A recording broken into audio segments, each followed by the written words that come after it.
really appreciate you. My name is Dr. Bob McBride. I am Superintendent of Lockport Township High School District 205, and we are so glad you're here. And sorry we were doing a little bit of boring business that kept you waiting. It's always a good exercise to find out what our students are doing when they're sitting in the cafeteria. Judge for yourself if you enjoy these seats or not, right? You know, maybe they'll bring back some memories for you of your own high school days. In a few minutes, our board president, Dr. Shaw, will greet you and open up regular session, and we'll do the pledge. What I want to do, just for you very briefly, is to preface this by what is it that we're acknowledging. And we're so appreciative that you're here and that your child is here as well. And sometimes what happens is when great things happen, when our students do great things, we just assume, oh, that's a great thing, that's a certificate, on we go to the next thing. And it is so important to stop and understand what's happened and what have these students done. I would tell you that this Board of Education, we went through a process about 4 years ago that what we decided as a board and as a school district is more important than anything. Can we ensure that our students are college and career ready? Both. Not just college, not just career. We want porters who walk out of these doors when they graduate to have the opportunity to work or the opportunity to go to college, but we want both doors open for them. Just last May, we had a really large-sized group of students here, all of whom distinguished themselves in career areas: welding, architecture, drafting, mechanics, construction trades. We have so many different students who are doing real internships right now, from being school board members, some of them are going to be honored, school board members, to all sorts of work in our school system. Getting people career ready, we think that's very important. But in terms of college ready, we offer a large amount of advanced placement classes, which are college classes you take right here. And last May, the president of Joliet Junior College came to tell us that out of 26 high schools that go to JJC, we have more students earning Joliet Junior College credit here at Lockport East than any other high school in that big group of 26 high schools. We have students sometimes walking out with 12 to 18 college credits, which puts them a whole year ahead of others and can allow them to graduate early, which is both a financial savings and a step towards their life. These students that you're going to see tonight have taken the toughest classes in the nation. Let me just repeat that for a minute. These students that you're about to see tonight have taken the toughest high school classes in the nation. 421 of them, the largest I've seen in my career and in any school that I've worked at, were named AP Scholars, meaning they didn't just take one, they didn't just take two, they took more than 3 and distinguished themselves in their scores to arrive at that level of being an advanced placement scholar. All of that means that the children that we're just about to honor, that you've parented, they are already college ready. They can take tough college classes, really, really hard stuff, and somehow you have taught them, you have supported them in a way that they have the self-discipline, they have the commitment, they're doing things that others might not be doing, they're giving up things that they could have done in order to dedicate themselves to the talents they have and the abilities they have. That's a pretty amazing thing, to be an AP Scholar, which is a national distinction in this country. So I'm going to turn it over to our board president. You'll see them in a moment. It's so important for communities to come together and just shine a light on these students and let their names be read. And also acknowledge you for what you've done, because it didn't happen by itself. You supported it. And we are so grateful as educators that you've just given us the best students in the world. And we get to work with them every day. How amazing is that for us, for people who really care about learning? You do too. And that means a tremendous amount to us. So on behalf of all my teaching colleagues, our faculty, administrators, our Board of Education, we're indebted to you for the treasure that we have in these students. I'm going to turn it over to our board president. We're going to open up this official meeting, say the pledge, and honor these kids. Does that sound okay to you? All right. Could you put your hands together for Dr. Veronica Shaw?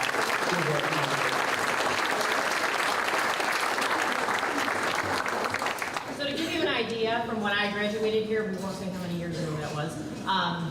We used to take our AP tests in a small classroom. Now we're filling field houses of kids that are taking these tests. So that's a true testament to you, the students you've raised in the school district that we're in. So in order for us to do that and recognize our students, I need to reconvene the meeting. So do I have a motion to reconvene our regular meeting? Okay, so Halloran, second. Okay, Ms. Hayes. Roll call.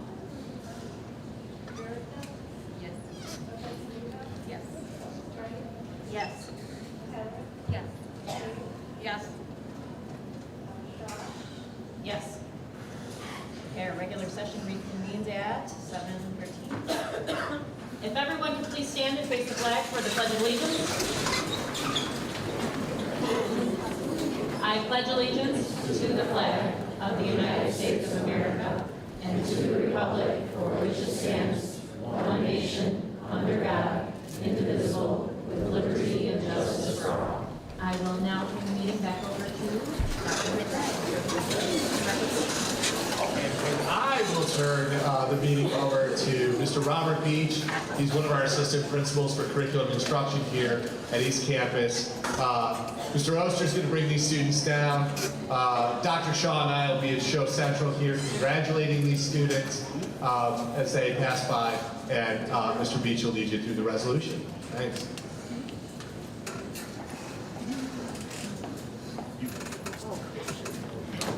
All right, good evening, everybody. I'm Robert Beach, the Assistant Principal of Curriculum and Instruction here at East Campus.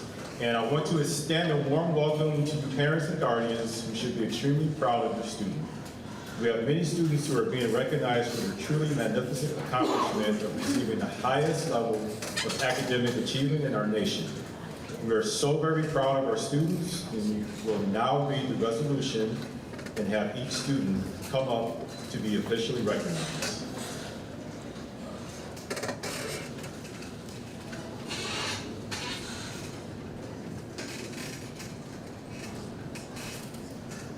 Ferris Al-Jawa, Ian Allen, Hayden Barnett, Meta Bujiski, Haley Borowski,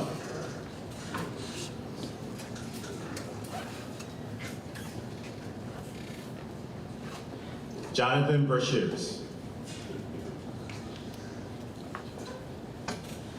Daniel Buzinski,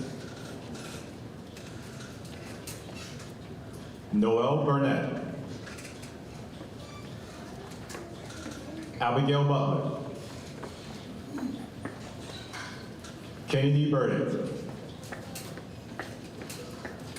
Reed Campins, Cesar Celis, Sebastian Celis, Mackenzie Cliff,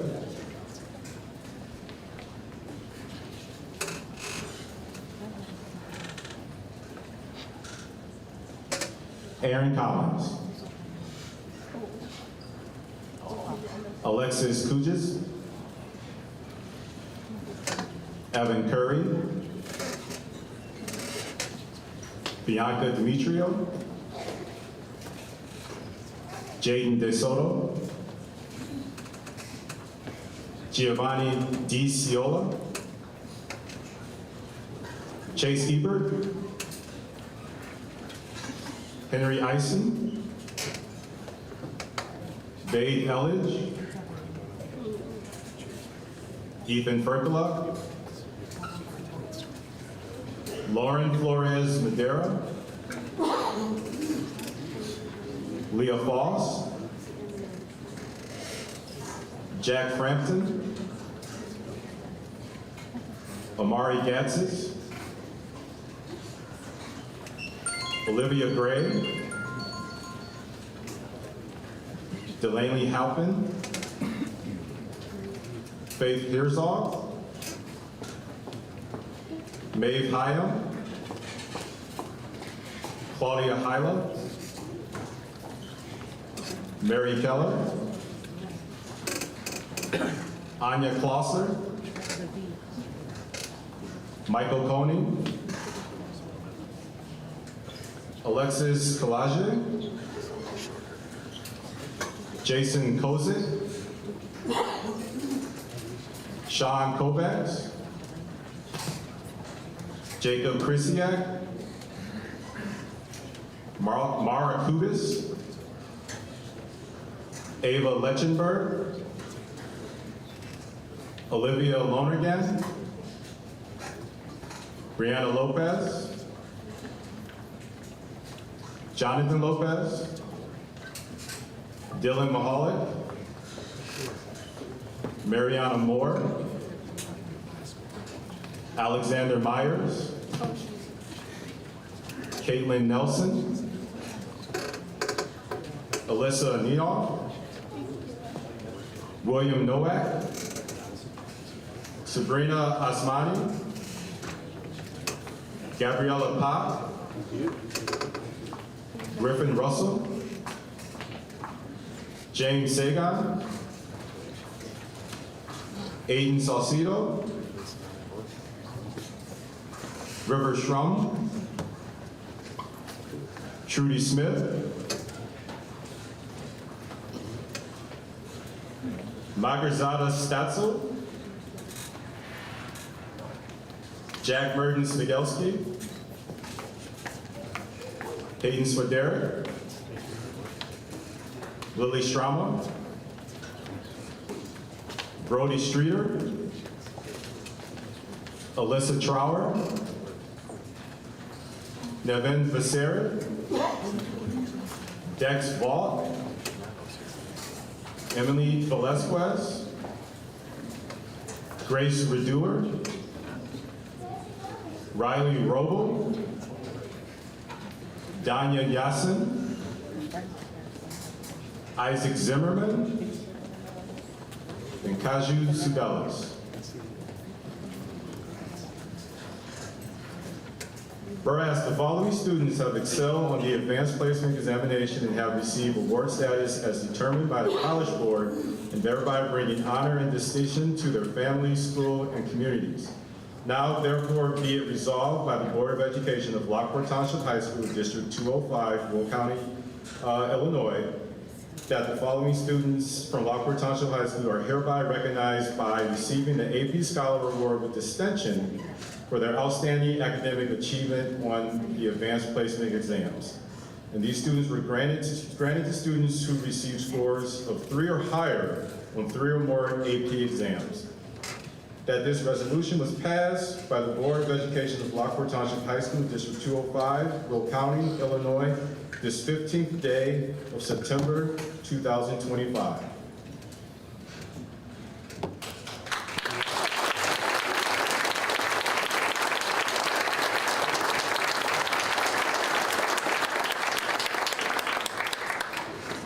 Okay, I'm going to read the next resolution for the next group here. So, whereas the following students have excelled on the advanced placement examinations and have received award status as determined by the College Board, and thereby bringing honor and distinction to their families, school, and communities. Now, therefore, be it resolved by the Board of Education of Lockport Township High School, District 205, Will County, Illinois, that the following students from Lockport Township High School are hereby recognized for receiving the AP Scholar Award with distinction for their outstanding academic achievement on the advanced placement exams. Granted to the students who receive an average of at least 3.25 on all AP exams taken, and scores of 3 or higher on 4 or more of these exams.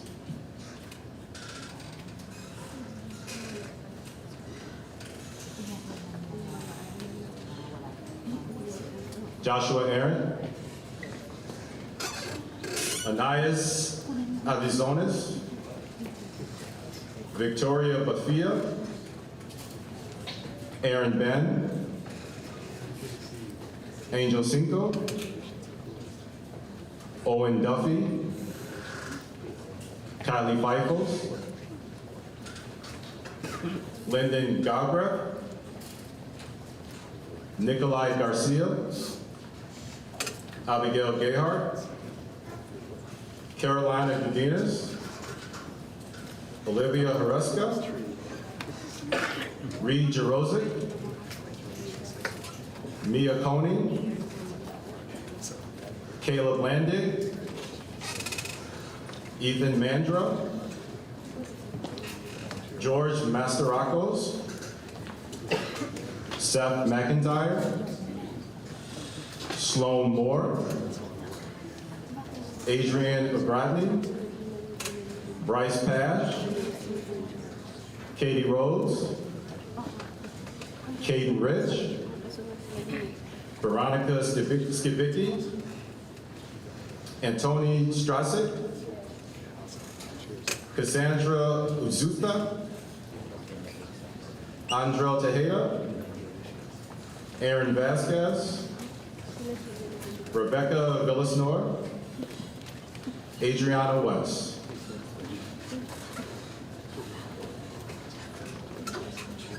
That this resolution was passed by the Board of Education of Lockport Township High School, District 205, Will County, Illinois, this 15th day on September 2025.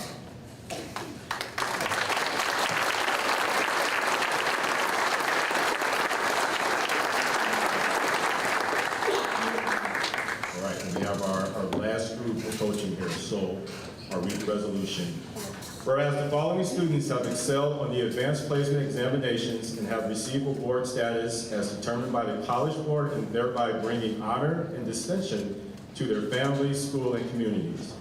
Now therefore be it resolved by the Board of Education of Lockport Township High School, District 205, Will County, Illinois, that the following students from Lockport Township High School are hereby recognized for receiving an AP Scholar Award for their outstanding academic achievement on the advanced placement exam. This is granted to students who have received an average of at least 3.5 on all AP exams and scores of 3 or higher on 5 or more of these exams.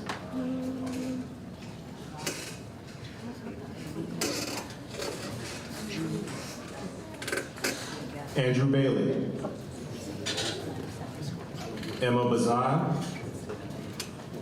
Thomas Boslowski, Luciana Bongiovanni, Reagan Boucher, Julianne Carway, Faith Vanello, Caroline Fazak, Ethan Foss, Natalia Fudala, Brandon Gavin, Ryan Gleason,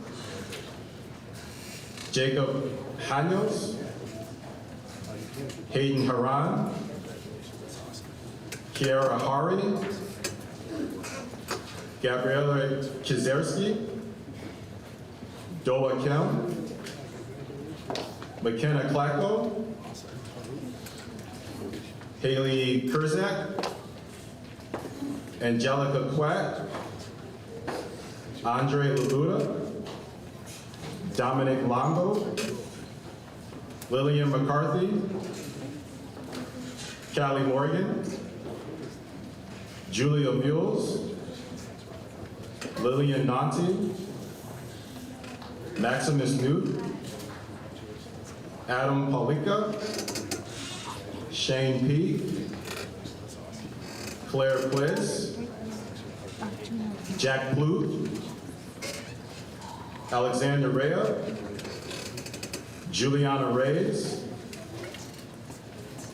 Katrina Reingans, Emmanuel Sanchez, Victoria Scarpa, Lerta Schweipai, Molly Sechek,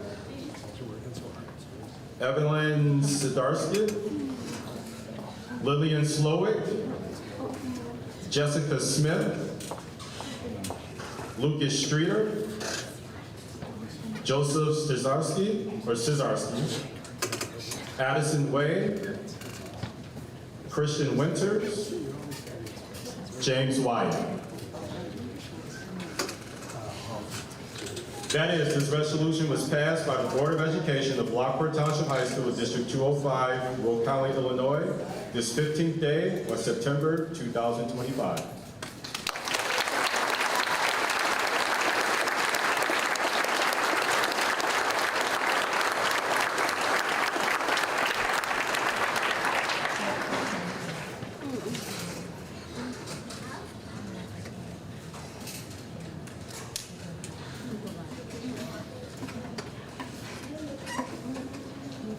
Now Mr. Beach knows how the graduation readers feel. All right, do I have a motion to accept the resolutions as presented? First by Ms. Lopez Neva. Ms. Hayes. Roll call. Yes. Yes. Yes. Yes. Yes. All right, we'd like to thank everybody for coming this evening. You are more than welcome to come with us to continue our business in the porter room. If that doesn't interest you, you are welcome to go home.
Board salutes. I'll go ahead. Go ahead. Go Sorry. ahead. I just wanted to salute the students and the communication staff for the Off and Away the Porter Way video. I watched it again, and I just think it's really well done, and it looks like you guys had a good time doing it. So thanks very much, and I thought it was a really good idea. And Jeanette and Eric, thank you very much for doing that. It was I just think it really communicates the message along, and again, it was good that it was from the students to the students. The radio interview was really good too. Oh, yeah. I just want to Yes. follow that, you Good know, job. yes, it was a good job too. Done. To our student board members, it was well done. You guys did great with Slocum, you know, and giving you, you know, those interview questions, you really came across very confident and very well. And I've heard a lot of compliments, not only from our community members here, but also from outside. And, you know, and Larry Weirs, he always listens to Slocum, so he called me right away and he said, Ann, those students, they are awesome. Thank you, guys. Thank you. I'd just like to send out a board salute to Mr. Osbolt over at Central Campus. We get together as an SWSC curriculum committee when we can, and he just made the school shine. He had so many great ideas as far as like the topics that we were talking about. So, Ms. Green, just let him know I said good job. Okay, I'll go next. My board salute, I will say with a heavy heart, but I feel that I must say something to everyone, especially to our young people. Respectful conversations will always be important and will always be needed. Your voice can be your superpower. Never be afraid to use that superpower for truth and for justice and for love of our great country. And rest in peace to Charlie Kirk.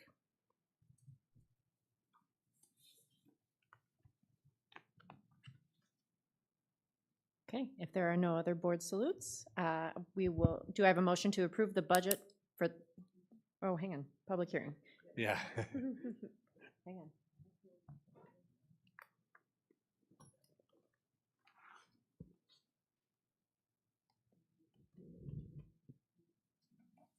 Okay, do I have a motion to open the budget hearing for the fiscal year 25-26? So moved. I'll second. And that was seconded by Ms. O'Halloran? Yes. Okay. Oh, no, we Should have be no a public sign. comment, I'm sorry. No comments? Nope. All right. All right. Do we need to take a roll call if there's no, You just have to close it. okay, So you have to close the hearing by roll call. apologize. Do I have a motion to close the hearing? I'll make that motion. I'll second that. Motion by Tammy Hayes, second by Ann Lopez Caneva. Roll call. Yes. Yes. Yes. Yes.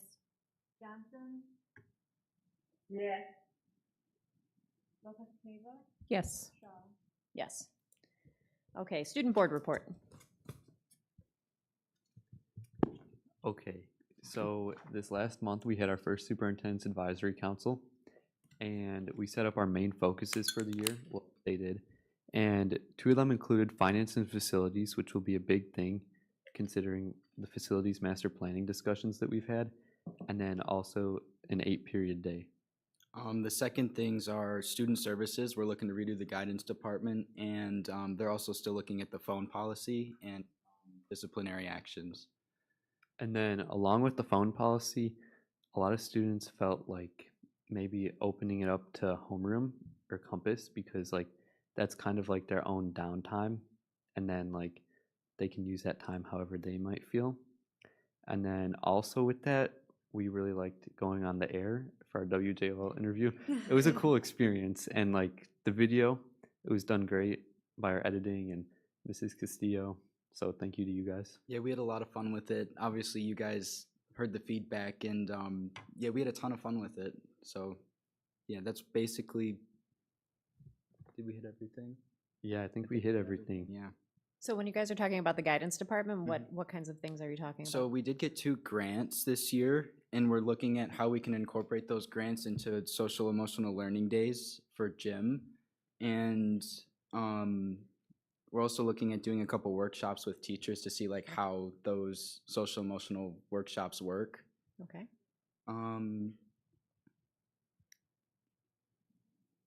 Yeah, I think that's the gist of it so far. We're gonna look into it more at the next meeting.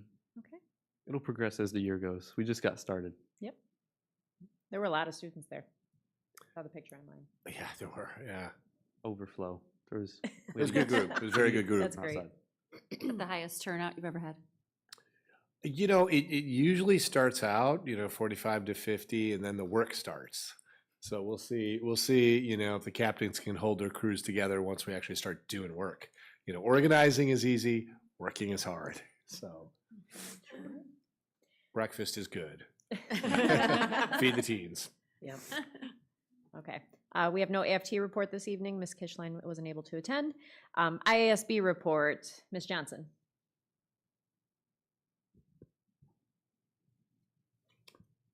Just that the Three Rivers dinner meeting's coming up at Perry Bluff. I don't know if it's still time to register. If you want to go, see Kathy Maxwell. Coming soon, the resolutions. We have them, Luann. We have them in hand. Okay. When, That needs to be voted on at the III conference. So review them, and I think it's is it next month or the month after? November. I guess you can in the next meeting. Ask any questions you have.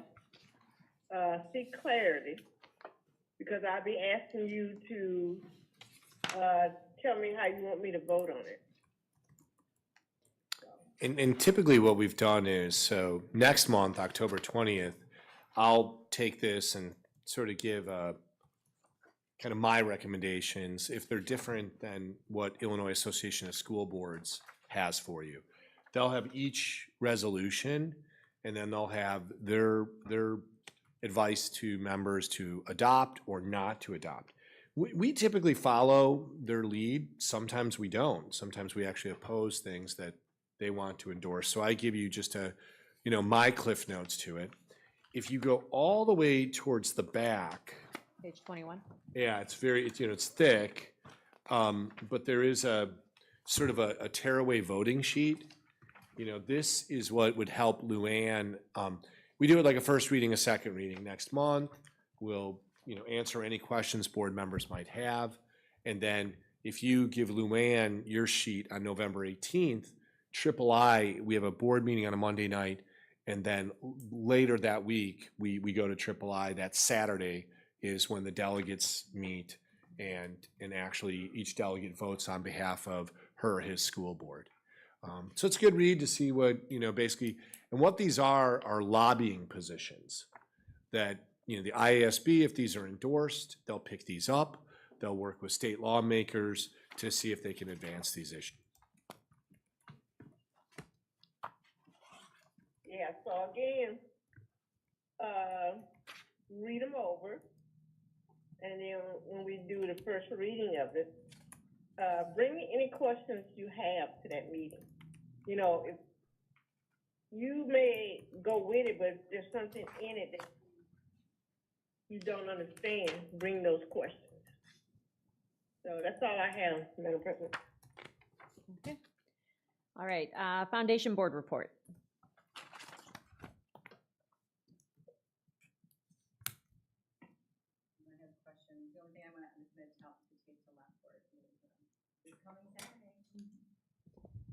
So historically, if a board member wanted to help with the Taste of Lockport, do they just let me know? Okay, perfect. And then the Nutcracker's coming back, and then more scholarships. Yeah, it just seems like we're just growing scholarships. So, and then just a reminder, if there's a board member, we haven't named a board member to the foundation board. The foundation board's bylaws have me attending, and then usually a school board member. The board hasn't said, we kind of picked, hey, if someone wants to sit in, we don't vote. I don't vote on the board, and neither does the board member. We kind of sit in for information. There is no legislative report this evening? Nope, no legislation. There's going to be 2 veto sessions in October. I don't think that the legislator will try to, the governor or, the legislator will try to override legislation in a Democratic supermajority, but it has happened, right? Sometimes the governor and the 2 parts of the General Assembly are not in agreement. Where you might see that is on the budget, if I was predicting anything. And there is no public comment follow-up from last meeting? Nope. And that leads us into public comment. Do you have, you might have grabbed both assignment sheets. There is one public comment. There we go. Perfect. Okay, at each regular open meeting, members of the public and district employees may address the school board during public comment, the public comment section of the agenda. Individuals appearing before the board are expected to respectfully follow the guidelines of policy 2:230 and policy 830, available upon sign-in. Public comments are important to the board. However, it is customary for the board not to respond on issues until time has been taken to gather information and discuss all options. Lack of action or response at the time of comment does not imply lack of interest or in the issues brought to the board. And we have one, Mr. Dan Cantrell. Yes. Okay, if you would come to the front. Ms. Lopez Caneva, are you able to keep time? I have some packets I'd like to. Yeah, if you want to pass them around. Sorry if I'm nervous on this. I've never done this before. You're fine. So when you have a seat, if you want to just push the button that's on the microphone so the light turns green so we can hear you. Thank you. Nope, just once. Mr. Brian, how you doing, sir? Hey, good. Yeah, I didn't know that was you at the door. Yeah, you bet. Where to start is my grandson started freshman high this year. A girl that lives on the street on the same block, she started. There's 2 students. We've been trying to get a safer bus stop for them to be picked up at. I've communicated with Mr. Bride plenty of times. I talked to the safety director, I talked to the transportation director, and I keep getting the same response. If you look at the pictures, picture 1 is the picture that Mr. McBride sent us, showing the spot where the students should stand. If you look at picture 2 and 3, those are my 2 pictures that I took showing the traffic. Picture number 4 is the same spot, only it's on the other side. It's just facing the other way. On that map you have in front of you,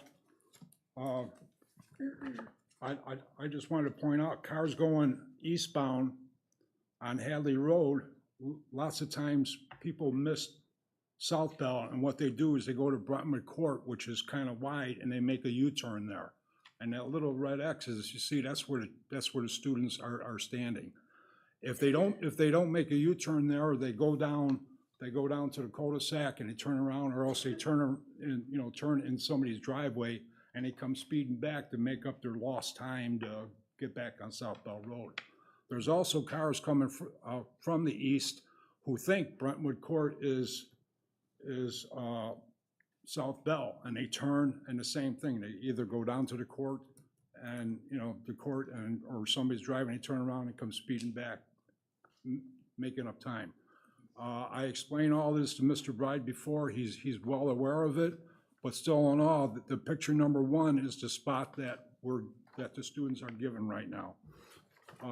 I explained to Mr. McBride about how he's going against the rules and regulations on the second sheet that you have, where it says Lockport Township High School District 205 Transportation Guidelines. It says the following are safety violations. Students should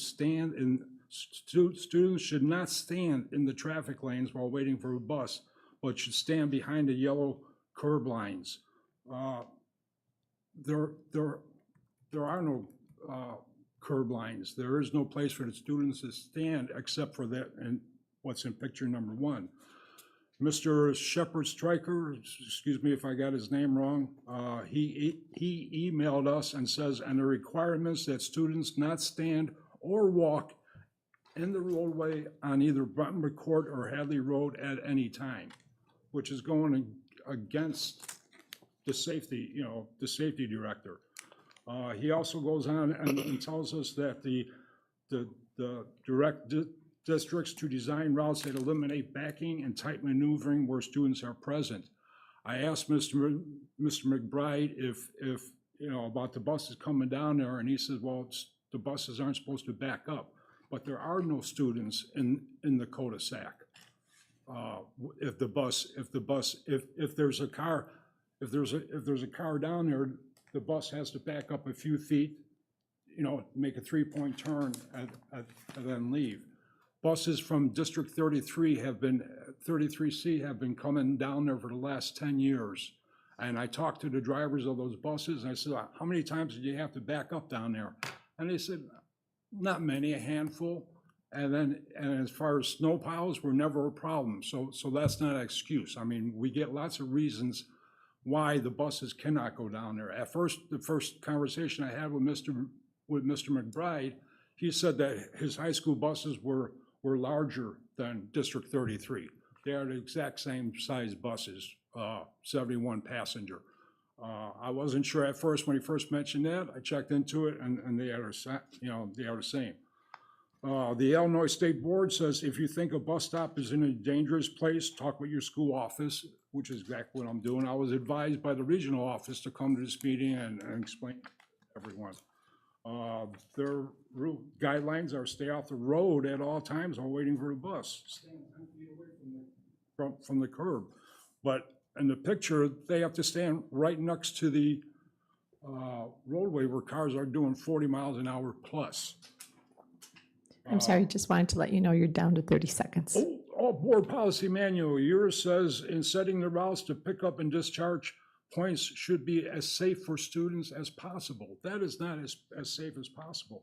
The National Highway Safety Transportation Guidelines talks about proximity of stop. A bus stop should not be located at an intersection, especially on a roadway with a speed limit growing greater than 35 miles an hour. It's 40 miles an hour down Hadley Road, but yet, it's going against the guidelines, and I'll stop. And it gets worse when there's rain and snow, because the snow plow comes through and that just makes the corner that much worse. Thank you. Thank you for telling me. Thank you. Thank you for telling me about the time. I was looking for a clock, but there wasn't any. Do you need these back, or may we keep them? No, you guys may keep them. Thank you. Thank you. Thank you very much. Should I press this button? Yes, please. Thanks. Thank you.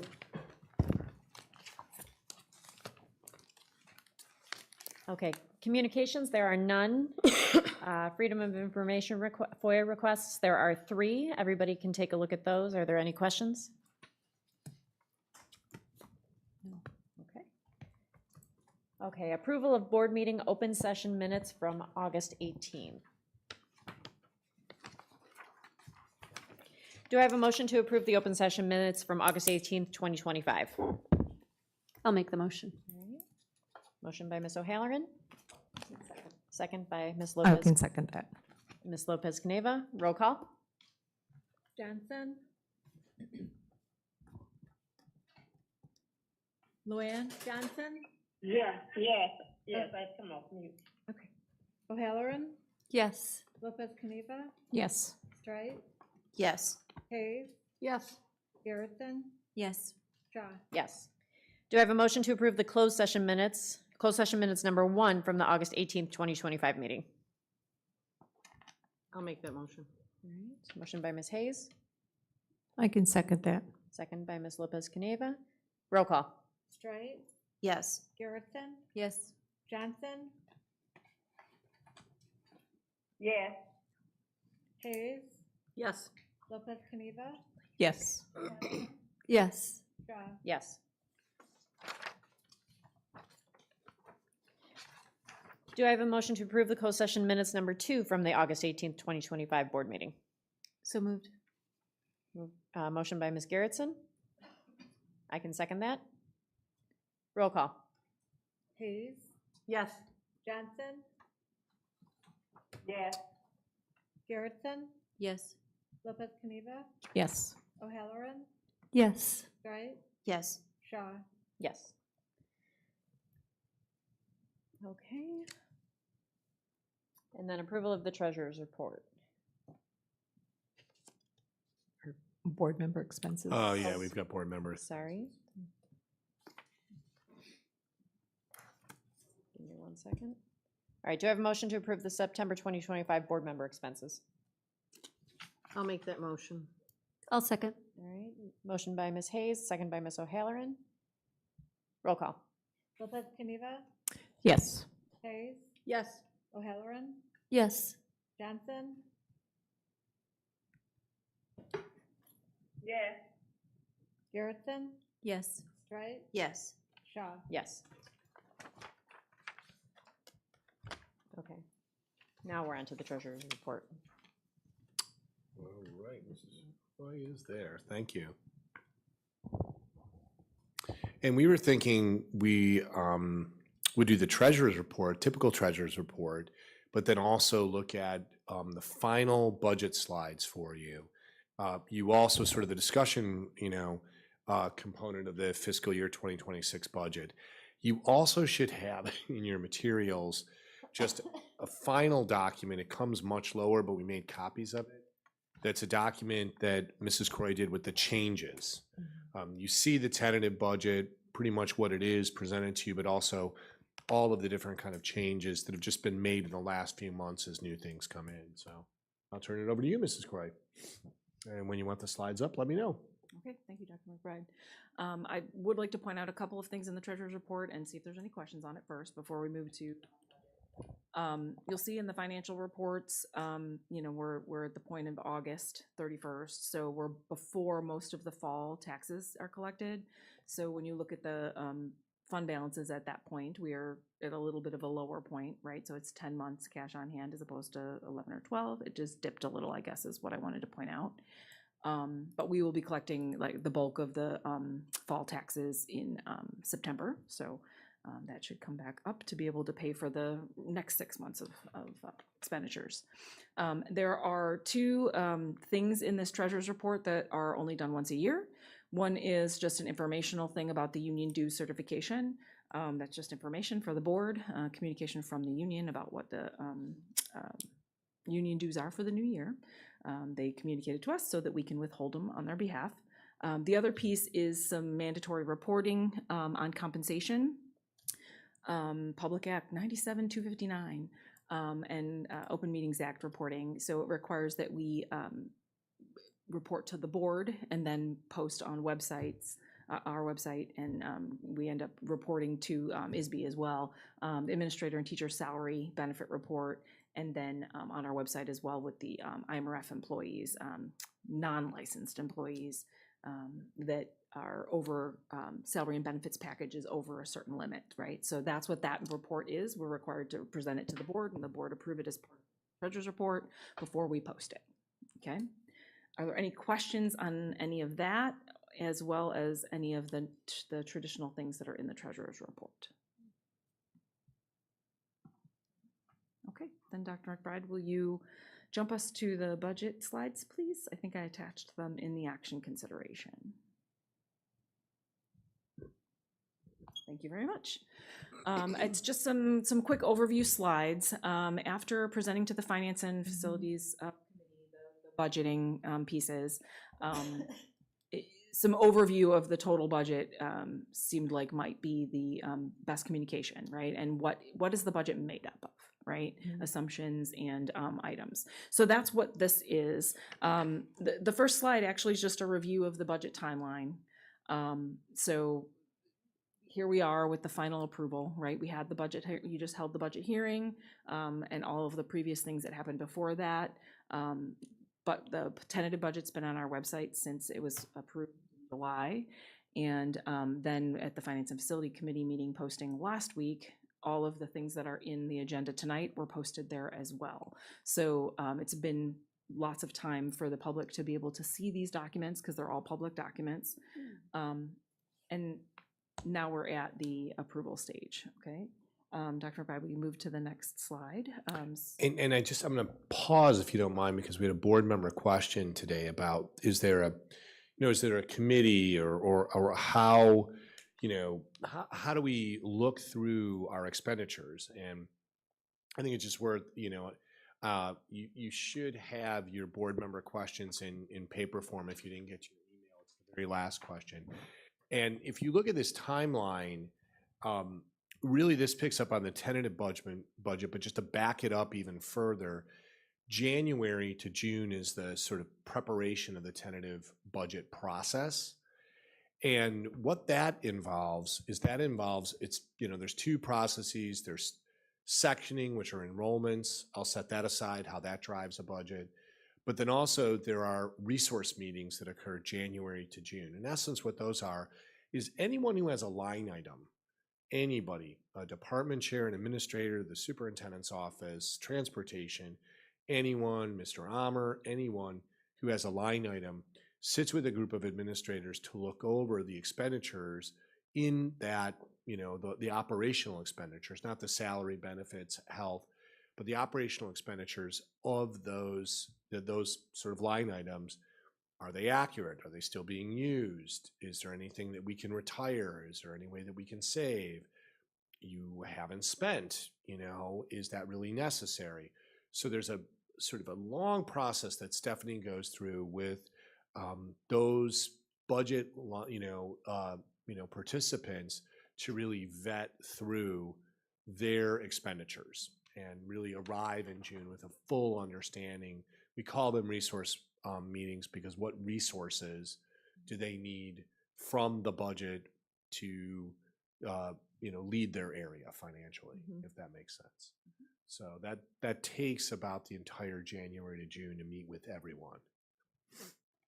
The other thing I wanted to note, and I know you noted it in here, that we provide more than 30 days that are required for the public to see. So I appreciate your timeliness on that. Yeah, correct. That is correct. Part of the reason that we've historically presented the tentative budget in July to the board is so that we don't have to worry about missing that 30 days, right? By law, we have to have 30 days between the two and the budget posted for inspection by anyone that wants to see it. It's easier for not worrying about the timeline to do it in July. And then on top of it, it allows the longer period of time for questions. Okay. Great. Yes, this timeline that I provided here was really intended to be the legal timeline for the right. Right. The more not our back end timeline. Right, not the prep timeline. Because as soon as this one's done, we're going to start with the next one. It's right around the corner. So then the next two slides talk about, it's just an overview comparing our tentative, what did the tentative look like compared to what's being proposed as the final tonight, between revenue and expenditures. So you'll see that, there's not significant changes, but the things that did change did cause revenue to increase. And the primary things there are, and there's a document, like Dr. McBride said, in the budget section approval item about those specific differences. Primary ones are interest. I looked at interest after taxes were invested, and that of course goes up because it was conservative before. Typically I take the investments as we have them now, and let's say, okay, that's our investment income with a little bit extra. Well, then when we reinvest more, then we make more money. So. And then the tentative budget didn't include some of our grants, right? Because we didn't know if we were going to get them. And since then, we did get them. We were able to apply for the title funds, so at least for this year. And those are now back in here.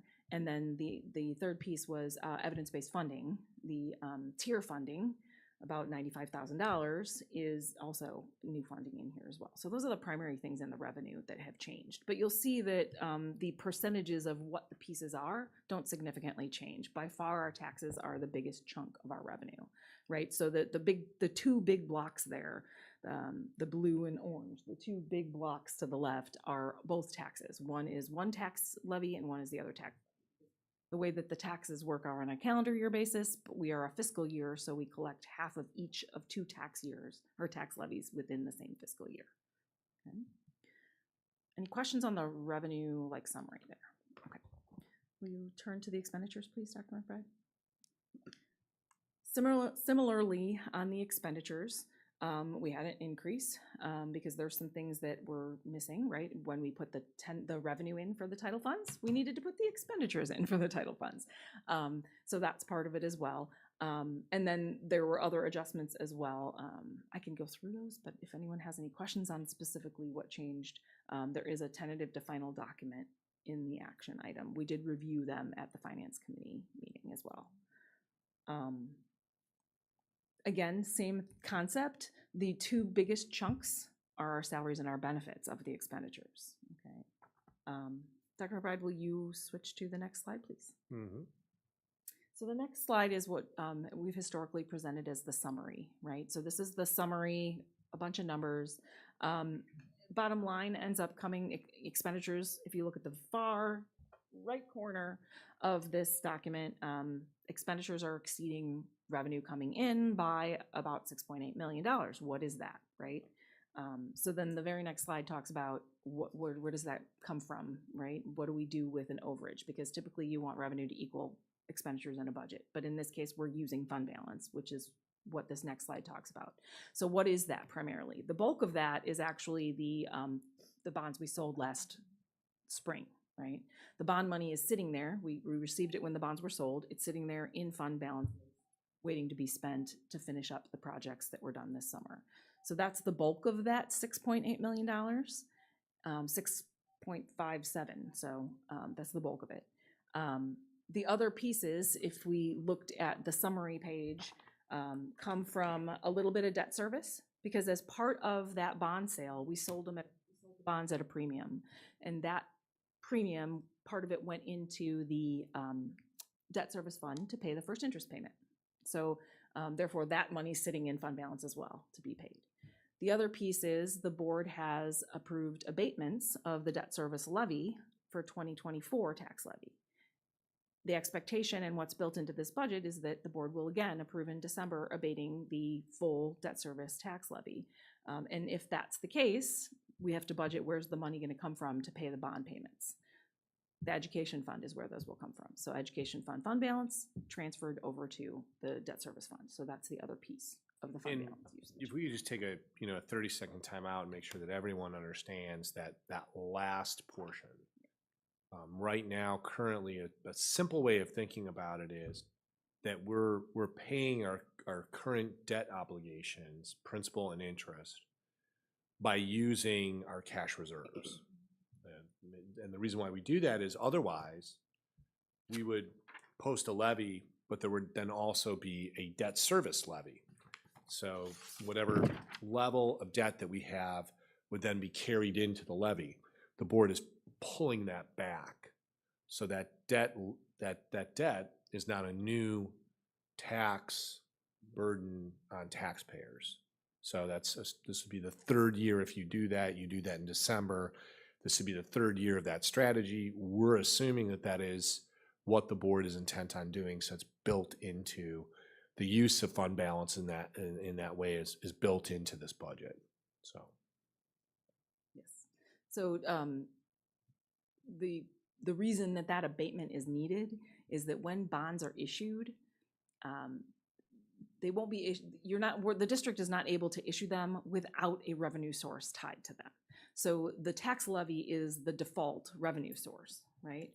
So the bonds are issued in all of the documents that came with the bond issuance, right? The packet of documents. One of those pages says, "Here, county clerk, issue these this levy against the tax bills so that these bonds can get paid." What we're telling the county then with these abatement resolutions in December is, okay, no, don't really do that. We're saying we're wiping that piece out. So that just to clarify what that is. So when the board approves the tax levy in December, it's the operating tax levy, and then the abatements are saying take away the debts were issued.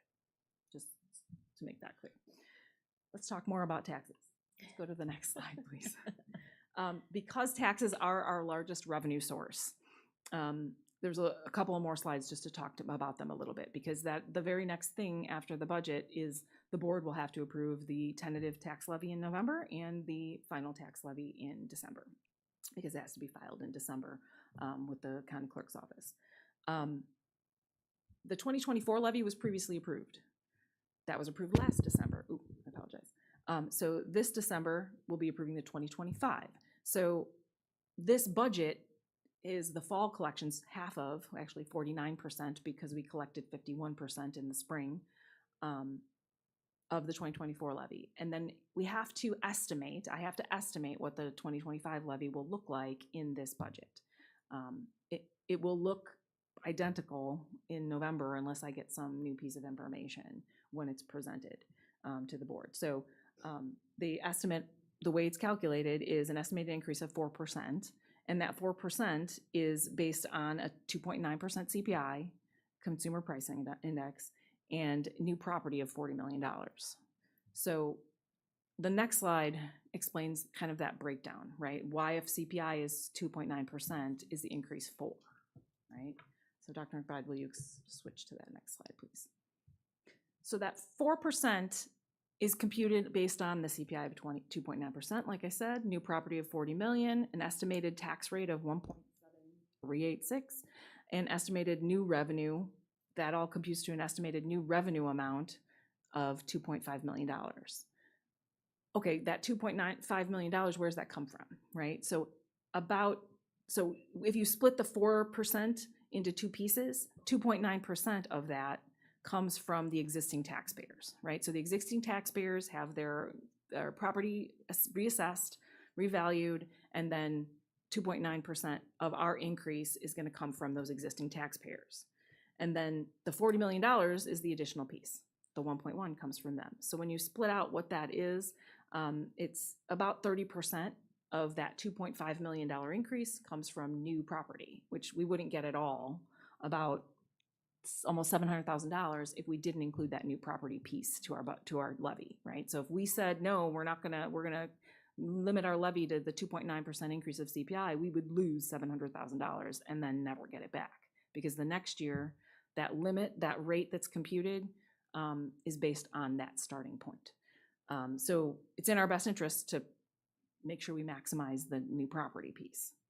And the driver with both of these columns, the 2.9 from existing homes, the 1.1 from newly built homes, the driver on the 2.9 is the estimated increase, you can see at the bottom, of township assessors, the increase they put on the value of homes.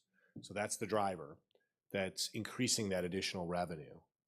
And then obviously the new property, when new people come on the tax roll, this is what they're asked by the township assessors to contribute for the first time ever as they come in. That additional revenue creates an increase in the total levy amount that the district can access, being kind of held back by the Consumer Price Index. There's a limiting rate.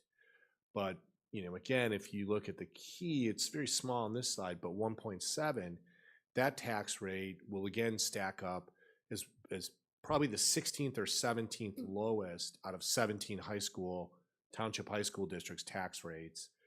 We've generally been in the bottom 5 in the state, bottom 10 of tax rates. That is what we control. We don't control assessed values of homes. So the assessed values of homes and the assessed value of new property completely out of our hands. Those are completely by township assessors.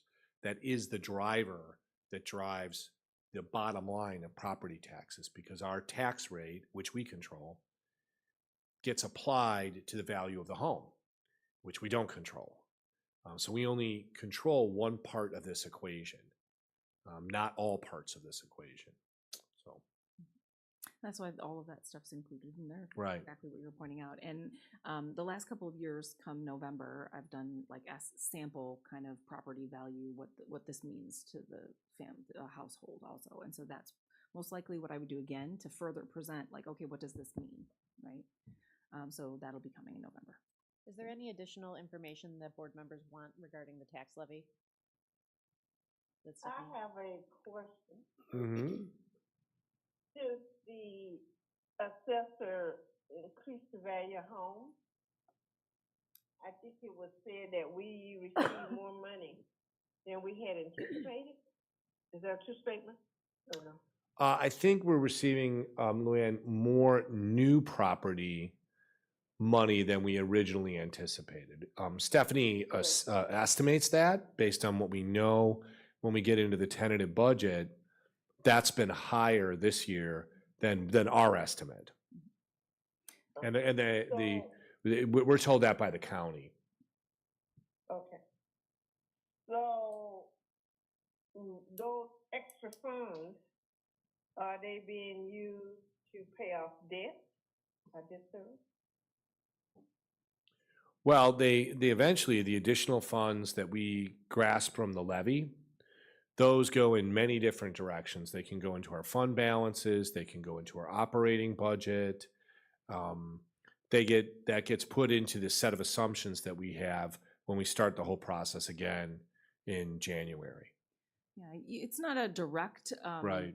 So what you're referring to, if I understand correctly, is in the tentative budget, I was estimating $20 million of new property, but since the tentative budget, the county assessor's office gave estimates to all the business managers in Will County.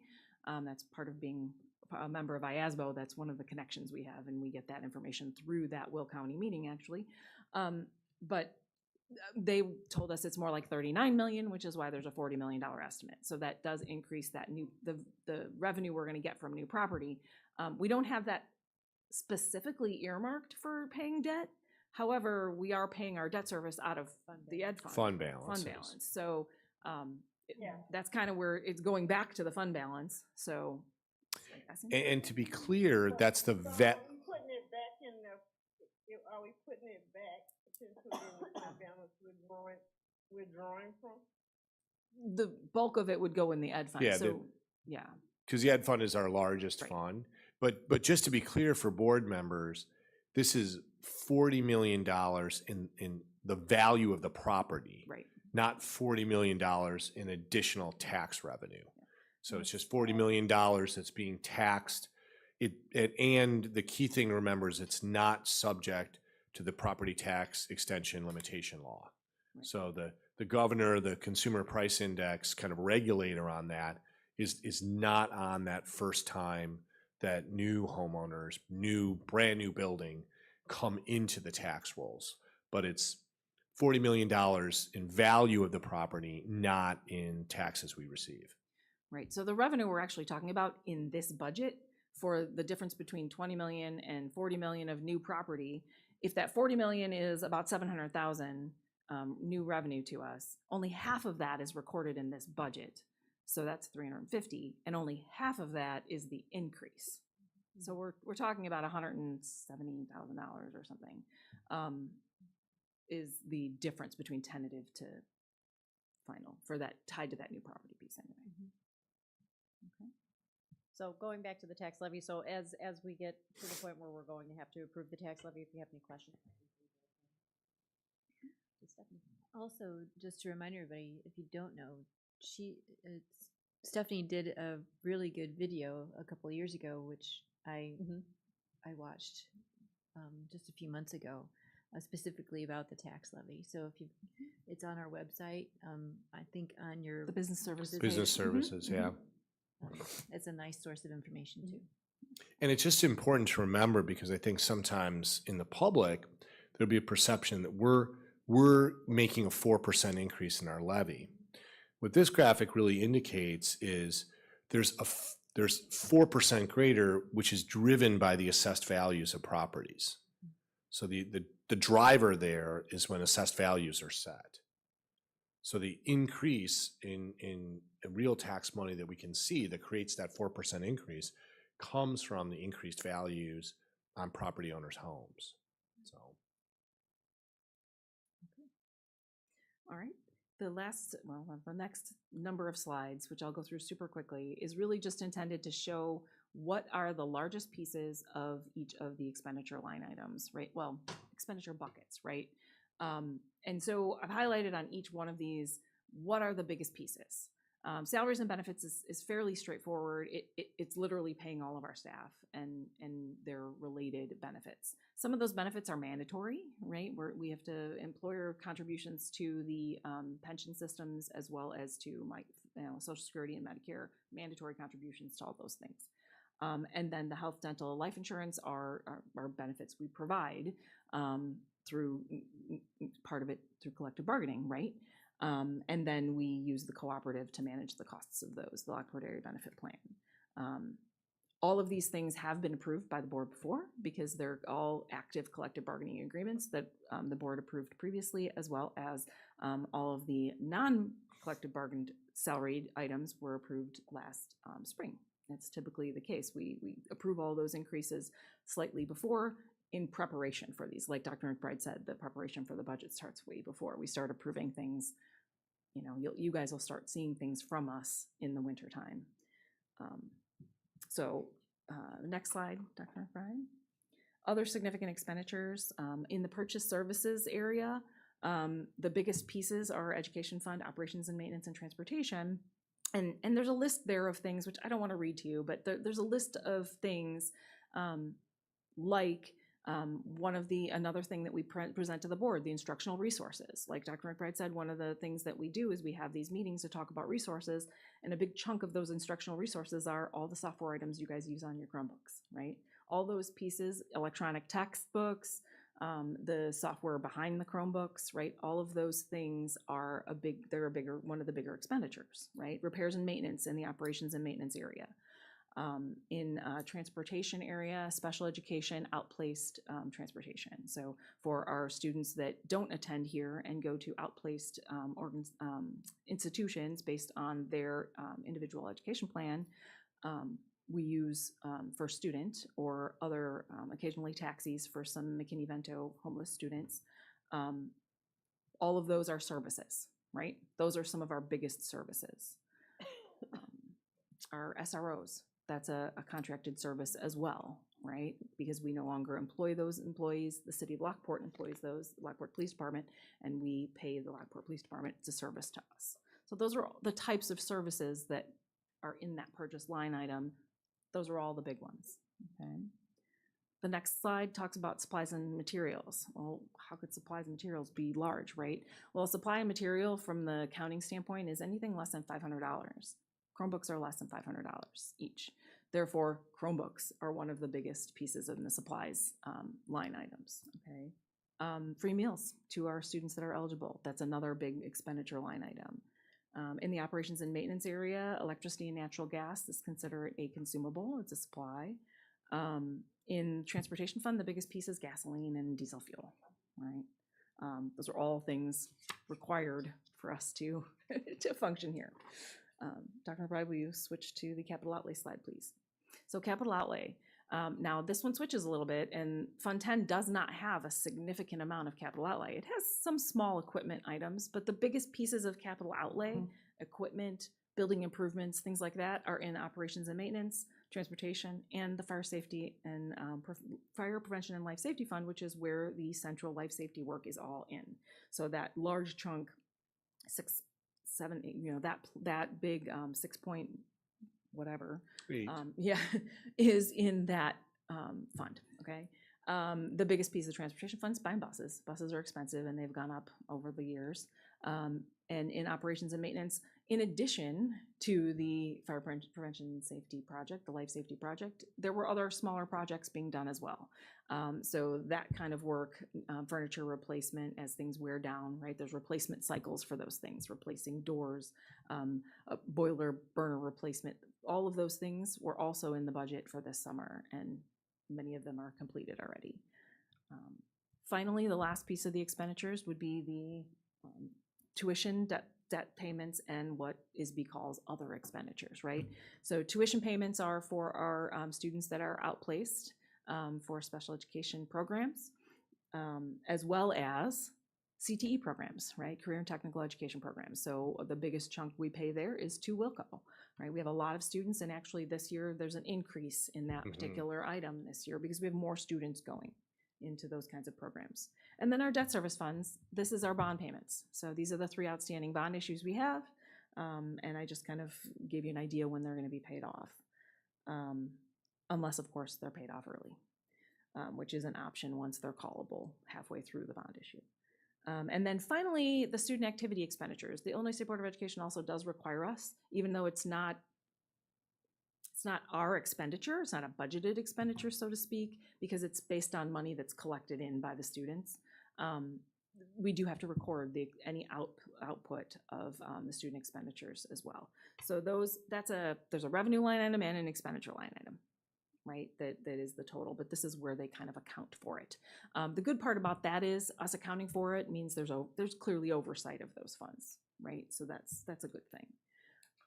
Any questions on any of those things? So my last slide here is this is why, right? Like, so all of these expenditures, as I was like listing the things for you, like you can clearly see the connection to classrooms directly, or the buildings, maintaining them, or getting the kids here. Like all of those things that's the reason that the whole budget is here, right? Hopefully that kind of gave like some insight into where the expenditures came from. It's kind of the background of the assumptions. These are the things built into our budget. We're assuming we're going to have all of these types of expenditures. There's many other small line items as well, but these are the biggest pieces of it. Probably 80% or more of the budget is in these line items we've listed here. Any questions about any of that or any of the other budget documents while I'm up here? No, I just want to say I appreciate all the time that you and your staff put into this budget. It's a never-ending cycle, not an easy overnight job. So I appreciate it, and I appreciate the extra time that you took at the committee meeting last night to kind of think about what would be helpful for tonight's meeting, and especially talking about the levies and all that. It can get a little complicated when folks just look at certain things twice a year and not used to comparing it to the School of Finance. And I really did appreciate the narrative comparison that walked through the differences between the tentative budget and the final budget. Granted, they were, as you said, some of them were small and minor, but I think it was really helpful to kind of see the path that was taken and some of the things that we did to contain costs and offset costs, and some reasons why we have expenditures increasing in certain areas. So I appreciate that. I thought it was pretty clear. Thank you. Yeah, that is one thing that, in the comparison of tentative to final in the expenditure area, you'll see some went up and some went down, right? Because some we moved around. And when we could, we try to do that as well. So. Just one quick question. So in the presentation, I closed it out. When you're talking about the shortfalls of the budget, for it, so do you have to budget in with the assumption that like the bond money is not there? The taxes coming in for the bonds, yes, that's the assumption in here. Yes, that money is not coming in. Okay. So, and that's why there's a transfer budgeted from the education fund to the to the debt service fund. Okay. Yeah. There's no. So if you look at that was new for me this year. So yeah. So if you look at the revenue, the debt service fund in total, if you looked at it, just the revenue that's coming in is only interest. That's the only revenue recorded in the debt service fund for the budget. So it's just interest on investments. And then we still have an $1.8 million payment or a couple of payments. So that, yes, there's transfers budgeted then from education to cover those. Otherwise, we wouldn't. I mean, there is some fund balance there, but I don't think it would cover that. thank you. All right. You'll actually vote on the budget in your action items, but just close out all the discussion because this does, it's kind of these slides predict, this launches into the next stage, which is the levy. So I think you might still need a motion for the treasurer's report. I think I can. Yes. Yeah, we do have to approve the treasurer's report. Okay. Do you have a motion to approve the August 2025 Treasurer's Report? So moved. Motion by Candace Garrettson, I'll second. seconded by Ms. O'Halloran. Roll call.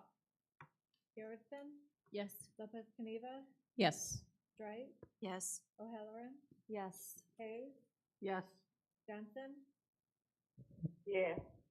Shaw. Yes. Okay, board president's report.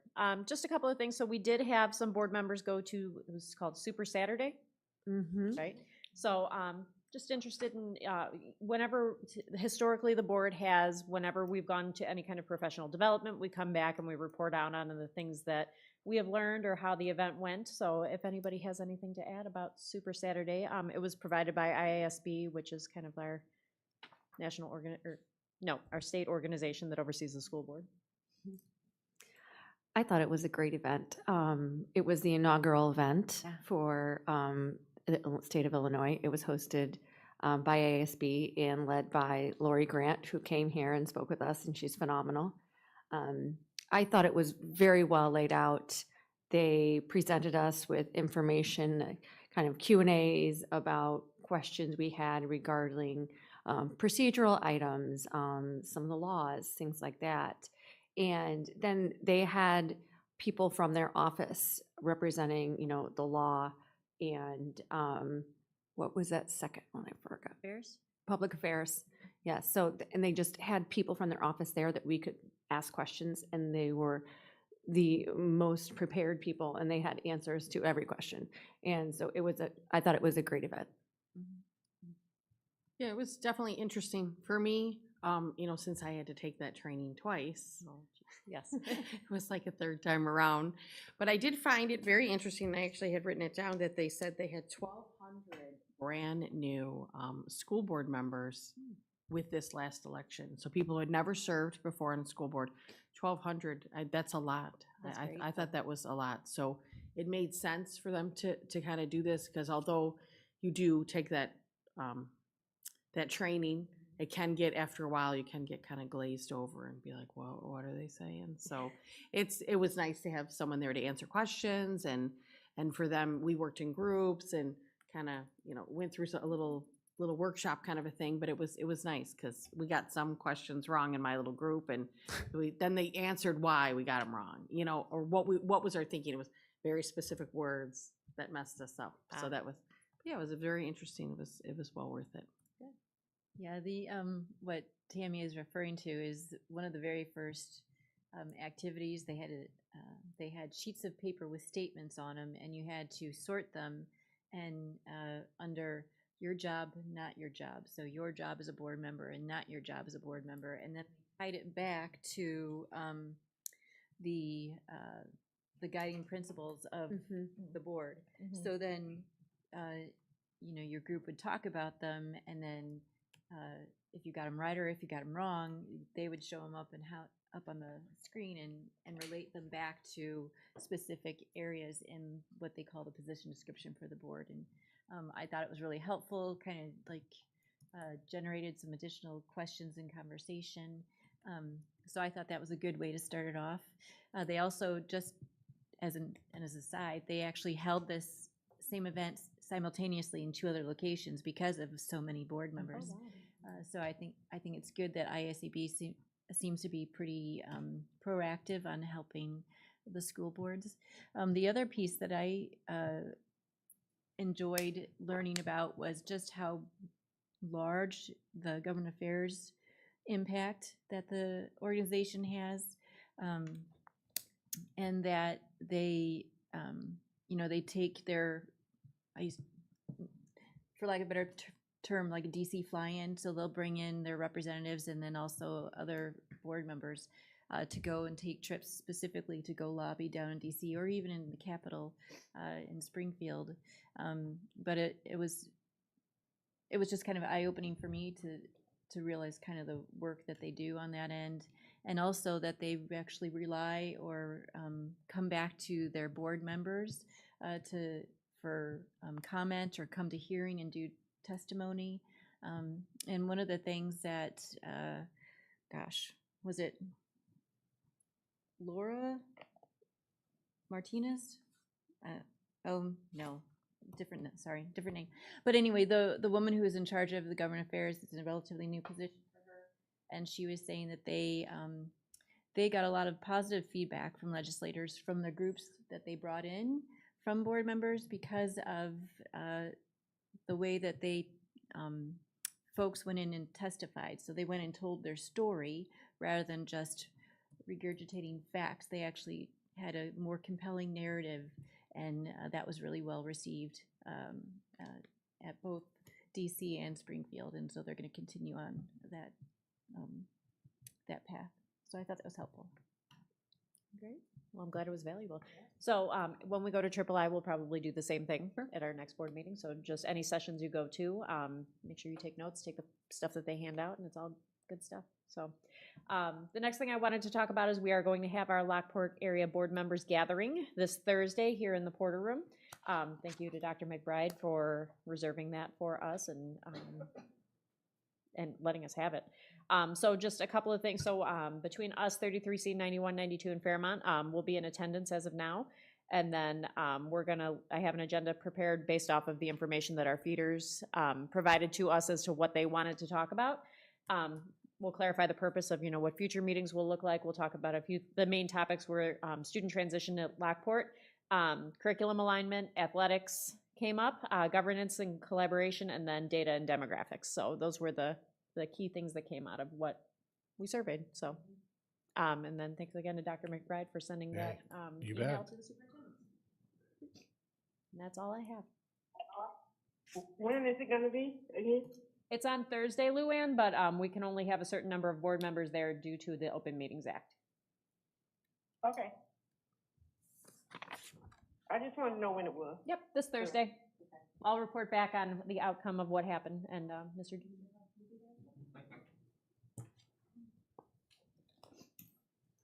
All right, sorry, I'm running the meeting. Okay, superintendent's report. All right, let's get into it. All right, just a couple of things. Thanks so much. One, speaks for itself. We had total 421 AP scholars, but what a huge crowd. And it was actually nice to see quite a few graduates are still around. Some haven't gone to school yet, and came in really, really terrific. And I just think what I've been doing leading up to next month on October 27th, just a reminder, that is the date that we're going to meet on the 20th for our regular meeting. And then last month, the board decided the 27th, a committee of the whole, 5 p.m., you'll meet as a whole curriculum committee. And all we'll do in that meeting is a presentation of academic performance from last year. And I've been putting some tidbits, some results into each of my reports, July, August, but in September, really the report was that advanced placement performance. Just the number of students who are doing so well in those courses right now, and just a high watermark that we're at. All right, couple things. I'm going to start just the last two, and then really the biggest part. East Campus Facilities Master Plan a week ago tonight. What we're doing is we're looking at East Campus as your primary facility, kind of your flagship. And what does it need? You have some sections of this building that are 61 years old. The majority of this building is already 30 years old. These additions, this room is 30 years old. And what are the types of needs so that you can maneuver into the future, knowing what some of your financial obligations might be in this facility for repair, renovation, replacement, maintenance? You can have a full understanding. You're not making financial decisions in the dark. Overseas travel, I just want to signal to you that you're going to have 2 overseas travel approvals. Dr. Johnson is not here this evening. I was invited to attend a dinner at the Japanese consulate. Due to our involvement in Japanese culture and language, obviously I'm here. I asked her to represent us at that dinner. Last week, our visitors, partners from Yamate Gaikun, were here. 2 of their staff members. We were plotting out the arrival of 40 Japanese students in the middle of April. You'll be asked to approve travel to Japan in in July 2026. That's a strong partnership. They were delighted to see their their banner on the wall over there when they came in and we showed them the Porter room. So it's great to prep with them. Another trip that'll be coming your way is a official board trip because it's tied to academic program, a curricular program. That is a trip in June 2026 to Spain with choir. Our choir's going. So look for that next month, just forecasting it. All right, 8-period day. I'm going to, school style, pass this out. You had this in your agenda, and I will send along to you. It says bell schedule number 3 at the top. And the reason why it says bell schedule number 3 is it reveals a year's worth of work we did with Superintendent's Advisory Council, with a bell schedule committee that was comprised of union leaders, staff members of all sorts, 3 student members, administrators, and I'll just encapsulate a long investigation. One of the things that the curriculum committee will focus on next year is let's talk about concept and then talk about cost. One of the things that I would say that we learned as we tried on different schedules that are out there, block schedules, hybrid block schedules, straight, 8-period day schedules. We really, there is not a school district now. When Plainfield just came over to an 8-period day, there really is not a school district around that doesn't offer eight class periods. Lincoln Way offers a very similar schedule to ours. What we really learned is we started with this, and I'll mention new units of study that are coming and seem to be going nowhere that will really lock up the choices of our students. But what we really learned is the options that other students have that our students don't have. And that was very clear.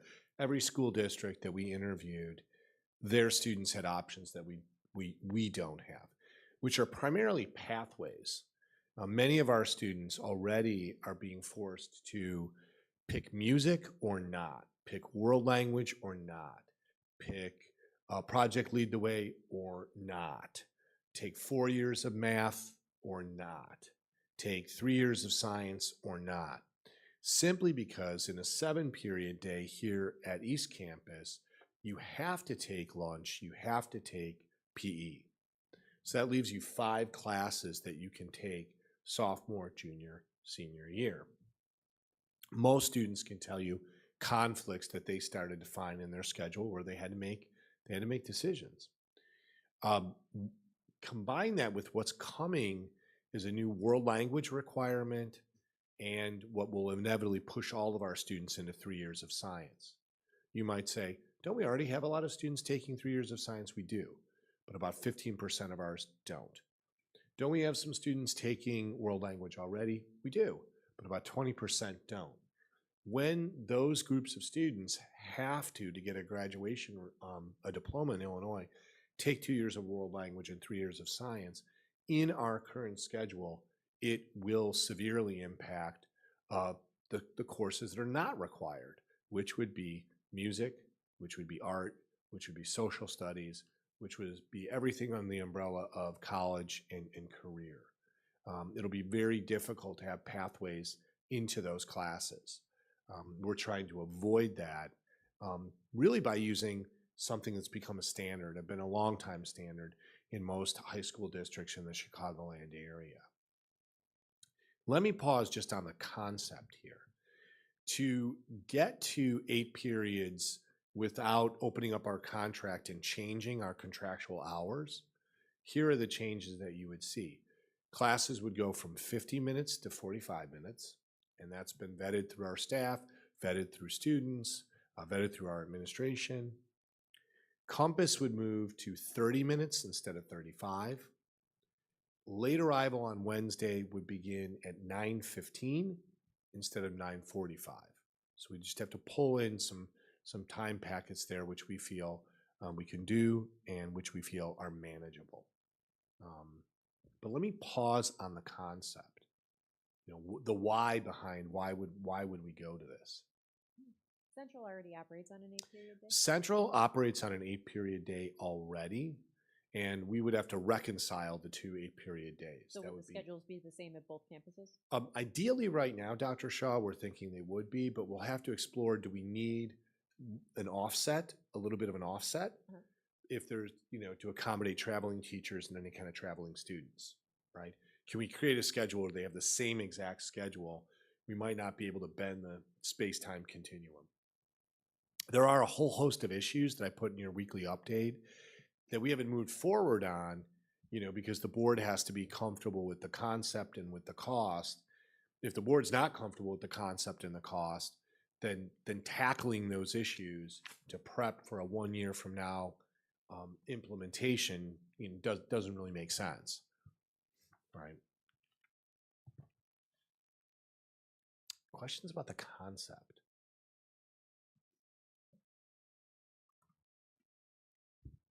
Not necessarily a question, but just as a parent who kind of had to walk through that scheduling conundrum of having to make choices, help their student figure out what they have to give up in order to take something else. I appreciate the work to move to an 8-period day. We have a lot to offer that students need. Right, and to kind of give you an example of what's on the line in this schedule is what does all the data tell us that as a district our students struggle with the most? Something called complex reading proficiency. Next month we'll get into the SAT and the ACT, that it's an ever-increasing difficult test. It's very hard to compare cohort to cohort because the minute that one group takes the ACT, the very next year a more difficult version of that is rolled on, then a more difficult version, then a more difficult version. So it's a constantly moving target. But complex reading proficiency is reading very difficult, especially nonfiction. Where is a place that you could get more nonfiction? Social studies.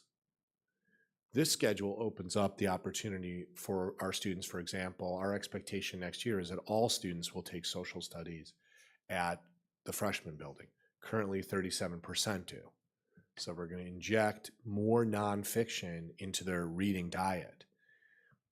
Without an 8-period day pathway, that's going to be difficult to do. And so more nonfiction, more complex reading is more possible in this Bell schedule. Similarly, on something that's a little bit more pedestrian, like a college test prep class, more possible in this type of environment without impinging on other opportunities.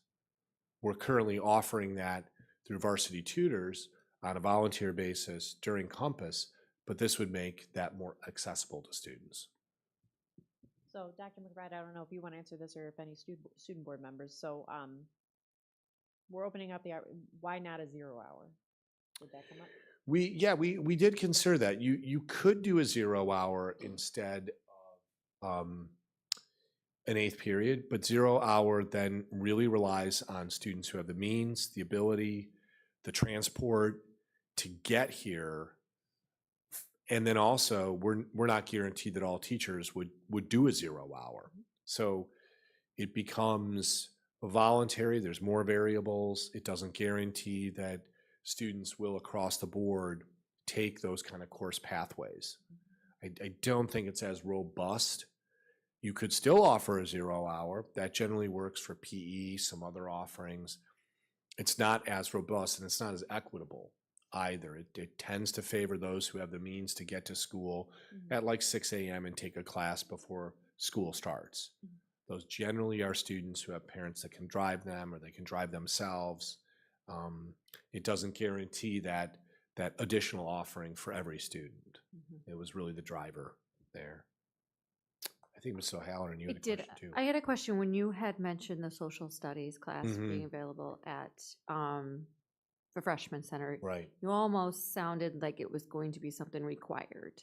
Is that something that you're? It is next year. Next year required, so then they would check off one of those sciences right away. Well, social studies. Okay, social yeah, studies, not social so science. They have sciences. to take biology, but we want to move that 37% taking social studies into as close to 100% as we can get. Okay, I see what you're saying. I think Ryan and I would both agree that expanding our schedule to 8 periods instead of 7 would be like more beneficial to all the students, because a lot of students, like I know in choir and band, they have issues like where like, oh, am I gonna take choir? Like, which class am I gonna sacrifice? And it kind of like, I don't know, that's unfair to them. And if we open this up, you know, it can help them get the like full, well-rounded education. Or even like, say you do take the classes that you want, like say you take hard classes, maybe you just want to take like one class during the day where it's just like, okay, I know I can go there and have fun, and then just like explore new opportunities so you can see really what you like. I'd agree. Across the board, just talking to friends, a lot of people are in support for the 8-period day. Even personal example, I have wanted to take a class called Engineering Robotics since sophomore year, and I haven't had the chance to do it because of every other class I've needed to take. And I finally got the opportunity this year to take it, and I wish I could have taken it sophomore year, and 8 periods would have allowed that. And I think a lot of students find themselves in the same situation. The other component is the cost. So what I've been doing in your board update is giving you the basically the raw salary cost, which was, you know, just straight out salaries using the, you know, and this presumes, the model I had presumed that every single student would take an additional class. I asked Stephanie to really dig a little bit deeper. If every student took an additional class, if we had to hire the teachers to meet that need, but then also what are the costs of benefits and what are the costs of getting them a Chromebook? Now you can see from this spreadsheet how that cost goes up. There was a really good question, one of the board member questions about, oh, hey, if the board gets behind this, and let's just for argument's sake in this model, say that it is a $2 million additional cost. We would need a strategy that's about a 2% in our current budget, about 2% of our budget. But that's moving forward, right? That's an annual cost we would have. So we would have to have a strategy for how we would meet that. Most likely the strategy that we would recommend is, one, putting it into our budget assumptions when we start those resource meetings in January. Two, continuing along the path that, for example, this year our payroll is $300,000 less than it was the year before. We keep on hiring with that in mind to bring our payroll costs down. The board might have to use fund balances. The board might, you know, we might sunset some things in the budget to sort of bring this forward. So we'd have to do all of that pre-work strategically from January to June to present a tentative budget in July that would really meet the parameters that we've talked about it as a group. So that, you know, this kind of really gives you a cost out of the model. Now you might feel, wow, we, you know, as a board, we would really need the green light from you conceptually by October 20th. And the reason why is we would start loading up enrollments, our typical pattern, in November. We would do all the pre-work to begin advertising, approving new courses that might go along with this 8-period day. It would take time to introduce to students new options. We also have to do some testing. So I'll just poll my student board member colleagues. Do you guys know how many credits you will graduate with at the end of this year? How many credits you will have earned? Best guess? I don't know off the top of my head, no. Is it 21? No, I don't know. You are likely over, James. Right? I'm over by 2. You're going to be over by 2. Okay. Ryan, do you know? Not off the top of my head, no, sorry. So right now, that my point is, my bet, if we take a look, these two gentlemen are going to have more credits than the 22 that the district requires. So let me ask you this. You're currently in a 7-period day. Let's say this year was an 8-period day. Would you, knowing that you're already over in graduation requirements, would you take an additional class? Or no, you're good to go? Because you're going to graduate already. Would you savvy seniors take an additional class? I would definitely take the opportunity. Okay. James, no shame in saying no. Like, would it be structured at the end of the day, or would it be at the beginning of the day? Probably would fall any place, you know. It really just depends on what I want to do. Cause like, If the district said, well, for seniors, you could do an early dismissal or a late arrival daily. Now you're hard pressed, right? Oh, the pressure. You know, I might consider that, but also like I'd look at all the classes that we did have and like see if I'd really want to take any of them. Right. So our seniors might not necessarily, we would have to make that decision. Are we going to require them? You have to take the class. Got to take 6 classes, PE and lunch. Or would we give seniors options because they would likely be over? Would the board increase graduation requirements because students have more opportunities? So some of those things are ahead of us. Those also have financial implications. Based on experience, I know if this is pretty illustrative, there would be a lot of seniors that if offered an early dismissal, a late arrival would take that. That's a cost savings for the board in an 8-period day. If the board for a while said, let's do 22 credits, not 23 or 24, that's also a way of managing costs in this schedule as well. That makes sense. James has 21 credits currently. Right, so they will both be over. Well over. You'll be way over. You're over. So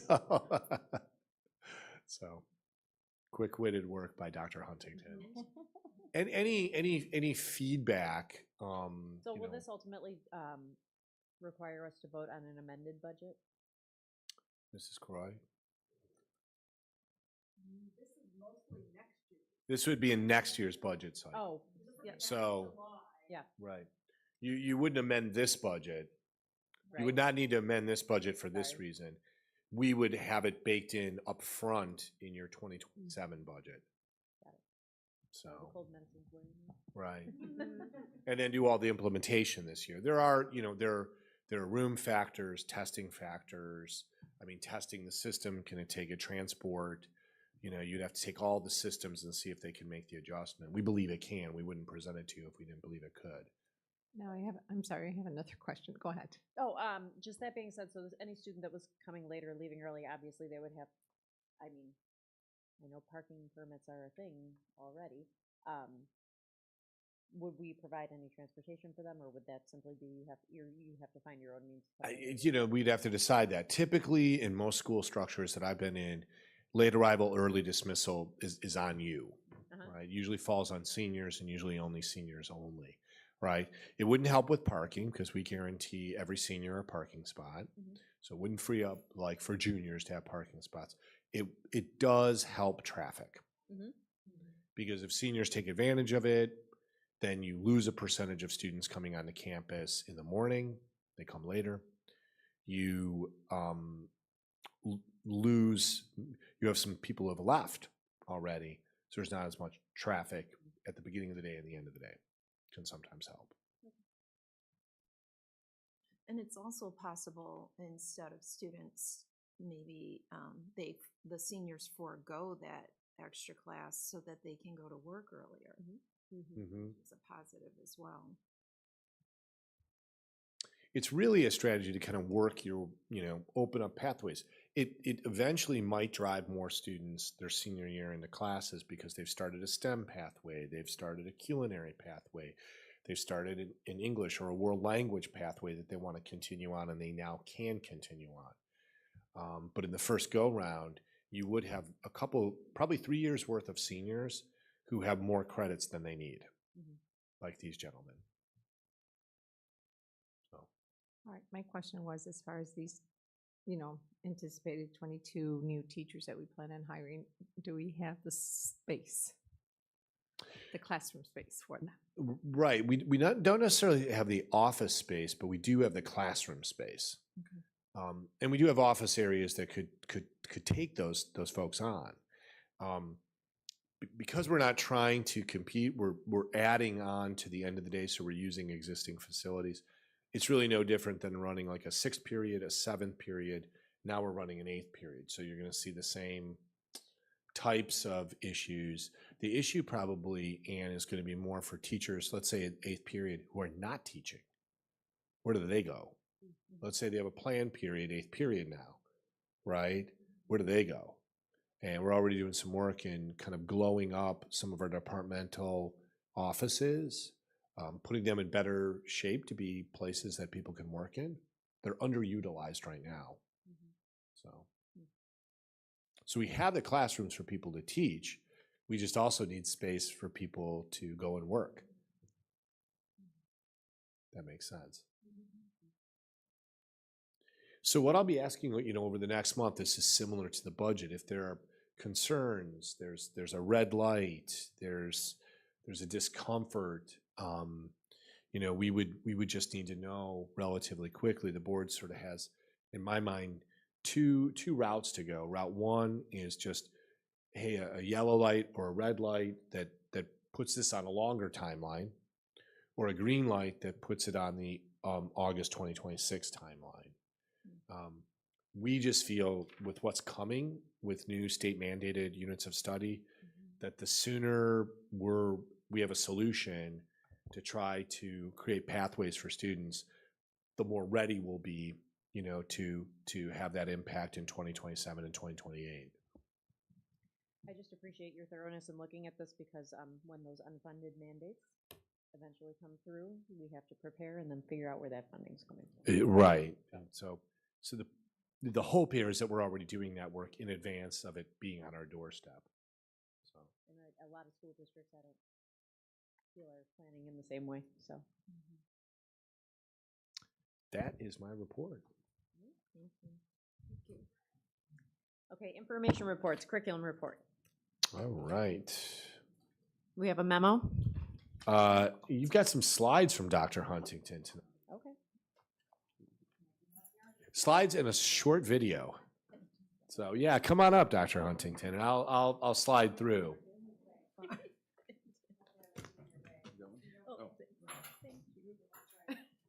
You see okay, guys, over there? Okay. You're good. I know. Thank you. Dr. Christoferos apologized. She's not here tonight. This is really her baby. And so we started out looking at summer curriculum work. And it's important to note that there were 63 curriculum projects across all content areas that we wanted to make sure that we highlighted for you. Obviously, I'm not going to go through 63 projects, so I wanted to point out some of the highlights here. And one of them was in arts and looking at how we're utilizing common language. And so if you can see, there's some familiar terms there, right? Like a claim, you don't think about art and claims, but they were able to take their curriculum and make sure that they were embedding a lot of the vocabulary that we've been working on in order to make sure that we're using that common language across all content areas. Another project was the literacy work that's going across several content areas. This one is biology, I believe. Yes, there's lions up in the corner. Okay, I know there was a math one too. And so you can see here that they are using that same language as well in the science courses in order to make sure that they have a literacy campaign that's across all content areas, even those classes that you don't think about literacy in, like science and art. And the next slide is math. So if you look here, obviously some of the language changes when you're looking at content areas. So we're making those connections across those content areas. So if you look at literacy and math, right, you don't really think of that until you get to those word problems, right? So they're looking at how they can really help students identify what they're looking for. So restate the objective. Look at those contexts of the situation. Justify your claim. Even in math, we want to look at literacy skills. And here's your video. And this video is just the tremendous amount of work that we're doing in assessment. And ostensibly, it's about something called formative, which is one of those resources, but it really points to what not just because I teach assessment and grading at the college level. It's one of the most important things we do. It's one of the most consequential things we do is when we assign a performance level to a student. So being as resourced. Over the summer, many of our teachers participated in summer curriculum work that gave them time to re-examine how they are assessing student learning. The tool that helped them accomplish their goals is Formative. Formative is our new district assessment tool, replacing Mastery Manager. We all know that students learn different ways. One of Formative's powerful features is its 20 different question types. These question types allow teachers to develop assessments that let students show their learning in many different ways. You can see some of the examples here. Some of the ones I'd like to highlight are audio response, which allows students to speak their learning, speak their thought process, and record it. Categorizing and drag and drop allows students to show that they know big picture ideas. Video responses allows students to record a skill. Might be appropriate in something like physical education. There's many other question types available, as you can see, but one of the things that teachers did while they were revising and re-examining their assessments was to look at question types and make sure that we gave chances to all of our students to show how they learn. Another feature I'd like to highlight is the ability for teachers to look at student work through Formative. On Wednesday mornings when teachers meet, they can simply pull up an assessment that has all of the different sections attached to it, which is done very easily. Click on a question and they are able to very easily see student work. This allows teachers to look for common mistakes, misconceptions, as well as look for exemplar work to help guide their instruction. Formative makes this process very simple. The final piece of Formative that I'd like to highlight is the tracker. This is a report that allows teachers to pull formatives into an easy-to-read tracker. In this case here, I have a pre-test and a post-test. Student growth is immediately evident. The tracker also allows teachers to look at standards. So rather than simply looking at overall scores, teachers are able to drill down to specific standards and see where students need some help. Overall, Formative is going to be a key tool in helping teachers re-examine how they assess and ensure that all of our reporters have an opportunity to show what they know.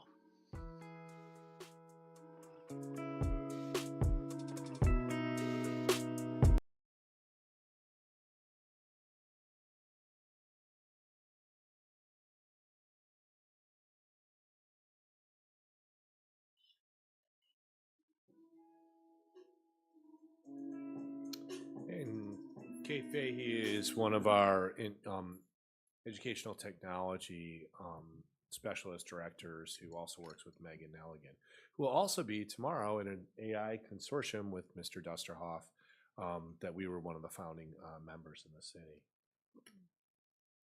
Questions? Anything we can, on the curriculum report? Thanks, Dr. Huntington.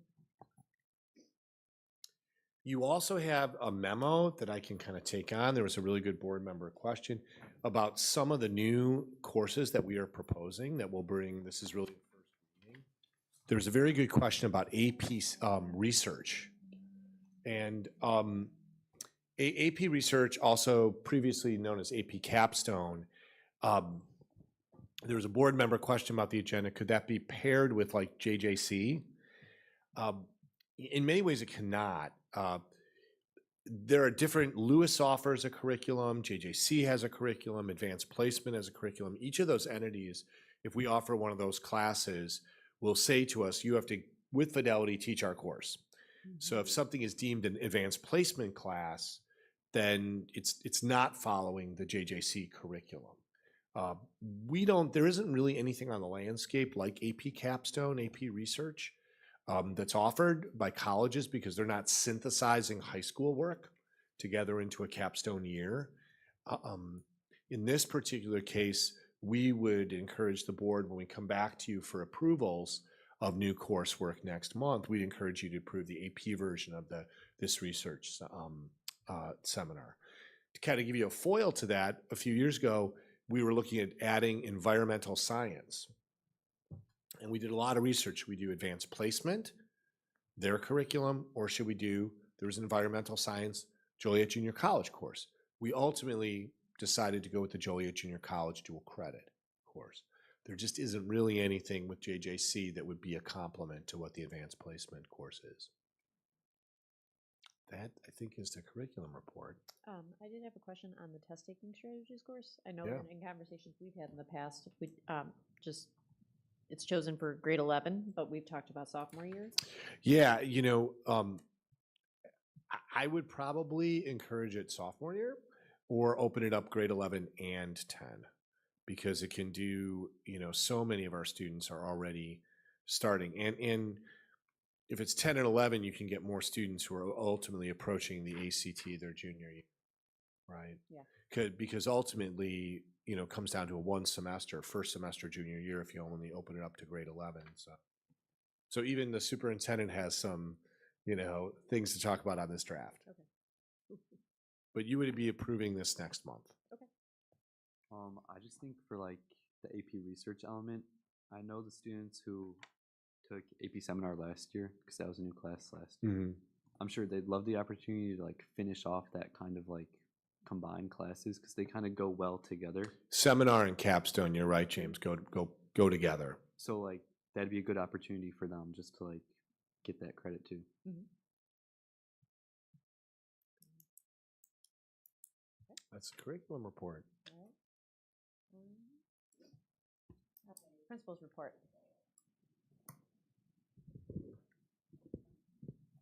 Good evening, everyone. Dr. JJ is representing us at the Japanese Council. Just a couple of things. Want to say thank you. And Dr. Yeah, I think you Press the are button. on now, Dr. Green. There we go. Wanted to start off and thank our staff and students for our drills that we just completed. Today was our fire drill. We did our lockdown drill last Monday. So that gave us the ability to address some areas of concern, but really give our students an awareness of our procedures and some of their new surroundings for the school year. So thank you to Dr. Osbolt and Mr. Bartley for making sure that those went smoothly and then addressing any areas of concern that may have come up. And then our Wednesday mornings, Dr. JJ and I have spent a lot of time with the department chairs, taking a look at what is taking place on Wednesday mornings. And as you saw, a lot of our departments are using Formative to really get down and address student success and student achievement at an individual level. And thank you to Eric Slager. He's actually going out and taping some of our collaborative teams so that we can share them with everyone else so we can see highly functioning and effective teams in action. So a lot of great things going on Wednesday morning. And then 2 weeks, we will have our homecoming. So we're getting excited and getting geared up for that. Okay. Yeah, and thank you for talking about Formative because that was a large discussion at our SWSC meeting last week. So Okay, and Jason is very knowledgeable. yes, he is. Yes, he is. Thank you very much. Yeah, thanks, Dr. Green. Thank you. Thank you. You have 3 overnight field trips, just different people going in the state, golf tournament, swim tournament, and then the annual State Theater Festival. So just informing the board that those are taking place. Okay. Facilities report. We've got Neil Offerman is here from Berglund, always available to answer questions. Brian Ammer coming on up. Neil, feel free to join. If there's any question, we are in our final days of major construction at Central, kind of wrapping things up. So yeah, the 3 major items that I listed on this report, the first one is something we talk about all the time is the summer 2026 central construction. Sorry, summer 25 central construction, and so we are in the process of finalizing. We did some flooring removal last week, and we'll be finishing that up this week, and hopefully the end of next week or the following week we'll finalize those classrooms. Other 2 items are, one of them is the building automation system. We're upgrading that system and how we control the heat in classrooms, the amount of outside air we bring in, amount of carbon dioxide, and we measure those things. And so that is going through a major upgrade. Hopefully that'll get done in October 1st timeframe, and we'll make adjustments accordingly as we switch from the cooling season to the heating season. And then the next item I have is a AT&T cell monopole tower that is going on the A fields. No real update other than construction will start soon on that. We're not bringing that to the city of Lockport. AT&T is doing that work. AT&T is notifying the owners. AT&T is doing the work. They're the leaders on that. We're just the landlords for the property. So I can answer questions about any of these three items or anything else.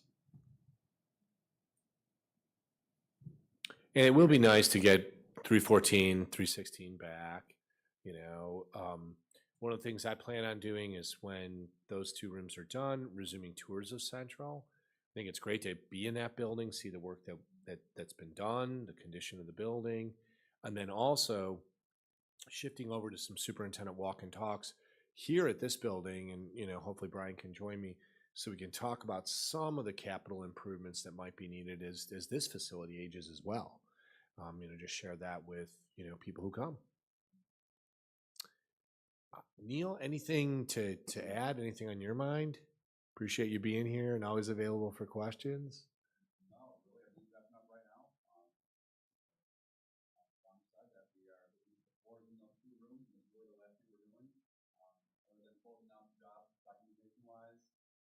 Got a warranty walk with the new roof, and then we'll be officially done for the summer. So. Great. Is there revenue that's coming from the AT&T tower then? Yes, there is. This agreement was signed a while ago with the board. AT&T pays us a monthly fee, and so yes, once it's installed, there will be revenue for the district. It does have to go through the Lockport Planning Commission, so that side is, you know, independent of us. So that's City of Lockport that handles that. For them to present it? What? It took this long for them to present it? They just didn't exercise the option. Oh. You know, they now are 3 years later exercising the option. So could Lockport say no? The Planning Commission could deny them a special use permit. Oh, okay. Yep. Yes, absolutely. Yeah. I could say no.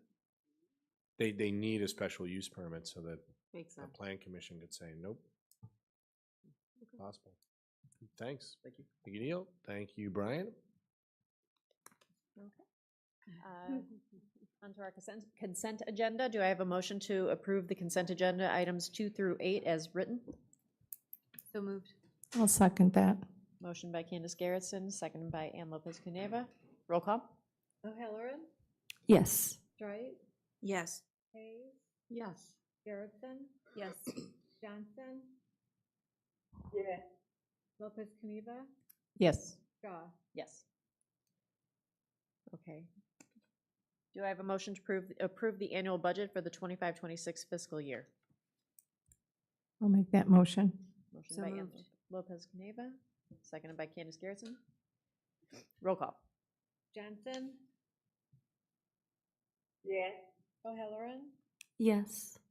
Lopez Caniva? Yes. Strite? Yes. Hayes? Yes. Garrettson? Yes. Shaw? Yes.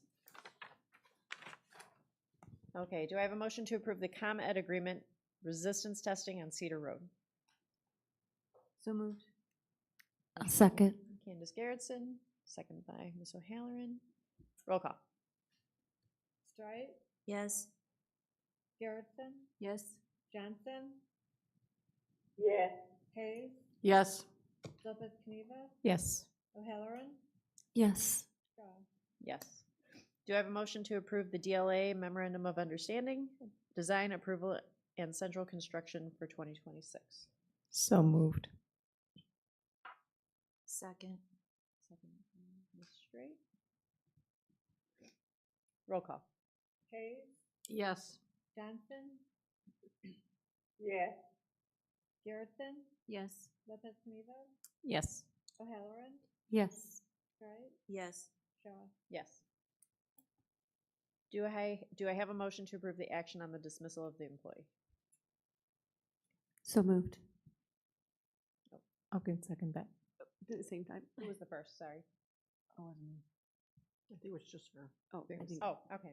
Motion by Ms. O'Halloran, second by Ann Lopez Cuneva. Roll call. Lopez Caniva? Yes. Hayes? Yes. O'Halloran? Yes. Johnson, Yes. Garrettson, Yes. Wright, Yes. Shaw. Yes. Do I have a motion to approve the resolution authorizing a notice to remedy for licensed teacher Kennedy Berner? I'll make that motion. I'll second. Motion by Tammy Hayes, second by Wendy. Wendy Straight. Roll call. Garrettson, Yes. Lopez Caniva, Yes. Wright, Yes. O'Halloran, Yes. Hayes, Yes. Johnson, Yes. Shaw. Yes. Okay, Press 118. Do I have a motion to approve the Press 118 Group 2 policy updates as presented? So moved. Motion by Ms. Lopez Caniva. I can second that. Can I make Yep. two just board member questions? A keen-eyed board member who I love when board members are looking at policy. Two things. I made a mistake. 7:340, if you notice, is up there, and it was up there last month, but it's not in the slides. And the reason why is I slipped in a policy. Policies that are only the footnotes are changed, basically the legal references, do not require your approval. They're just updated for new legal cases that have come up. Those go at the very bottom. The only thing the board is required to approve is if the wording of the policy is changed. So 7:34 wasn't in your slide deck because it doesn't have any change. We left it there because it was there last month, so approving that. And then 7:190 on discipline, you'll see that up there. That is the most important discipline policy statewide by press. And you'll see there was a question about in 7:190, it authorizes certain disciplinary consequences for students. There are 14. It lists the ones that are sanctioned in the state of Illinois. Those are not a chronological order. They're options. They can be used mixed, matched, depending on the infraction, depending on what a dean thinks should happen first, second, depending on the past history. So they're not intended to be like, first you do this, second you do this. They're really just listed as options that can be used in combination. So it was a really, really good question. That just clarifying both those. Appreciate that. Okay, so we have a motion and a second. Roll call. O'Halloran, Yes. Wright, Yes. Hayes, Yes. Garrettson, Yes. Johnson, Yes. Lopez Caniva, Yes. Shaw. Yes. Announcements. The most important announcement is the only document that requires all board members to sign it is with us tonight, and that is the budget. So, Mrs. Johnson, we'll have to figure out a way to get a real signature from you. We'll do that tomorrow if that's okay with you. So please don't leave without signing that budget document, all right? And we'll catch up with you, Mrs. Johnson. You can see lots of different things going on. I'll put these in your update as well. Just things are happening. We're getting into concert season, homecoming week. Note to self: Dr. Green is competitive. October board meeting, and then October 27th. Just not losing sight of that second board meeting specifically for student performance data.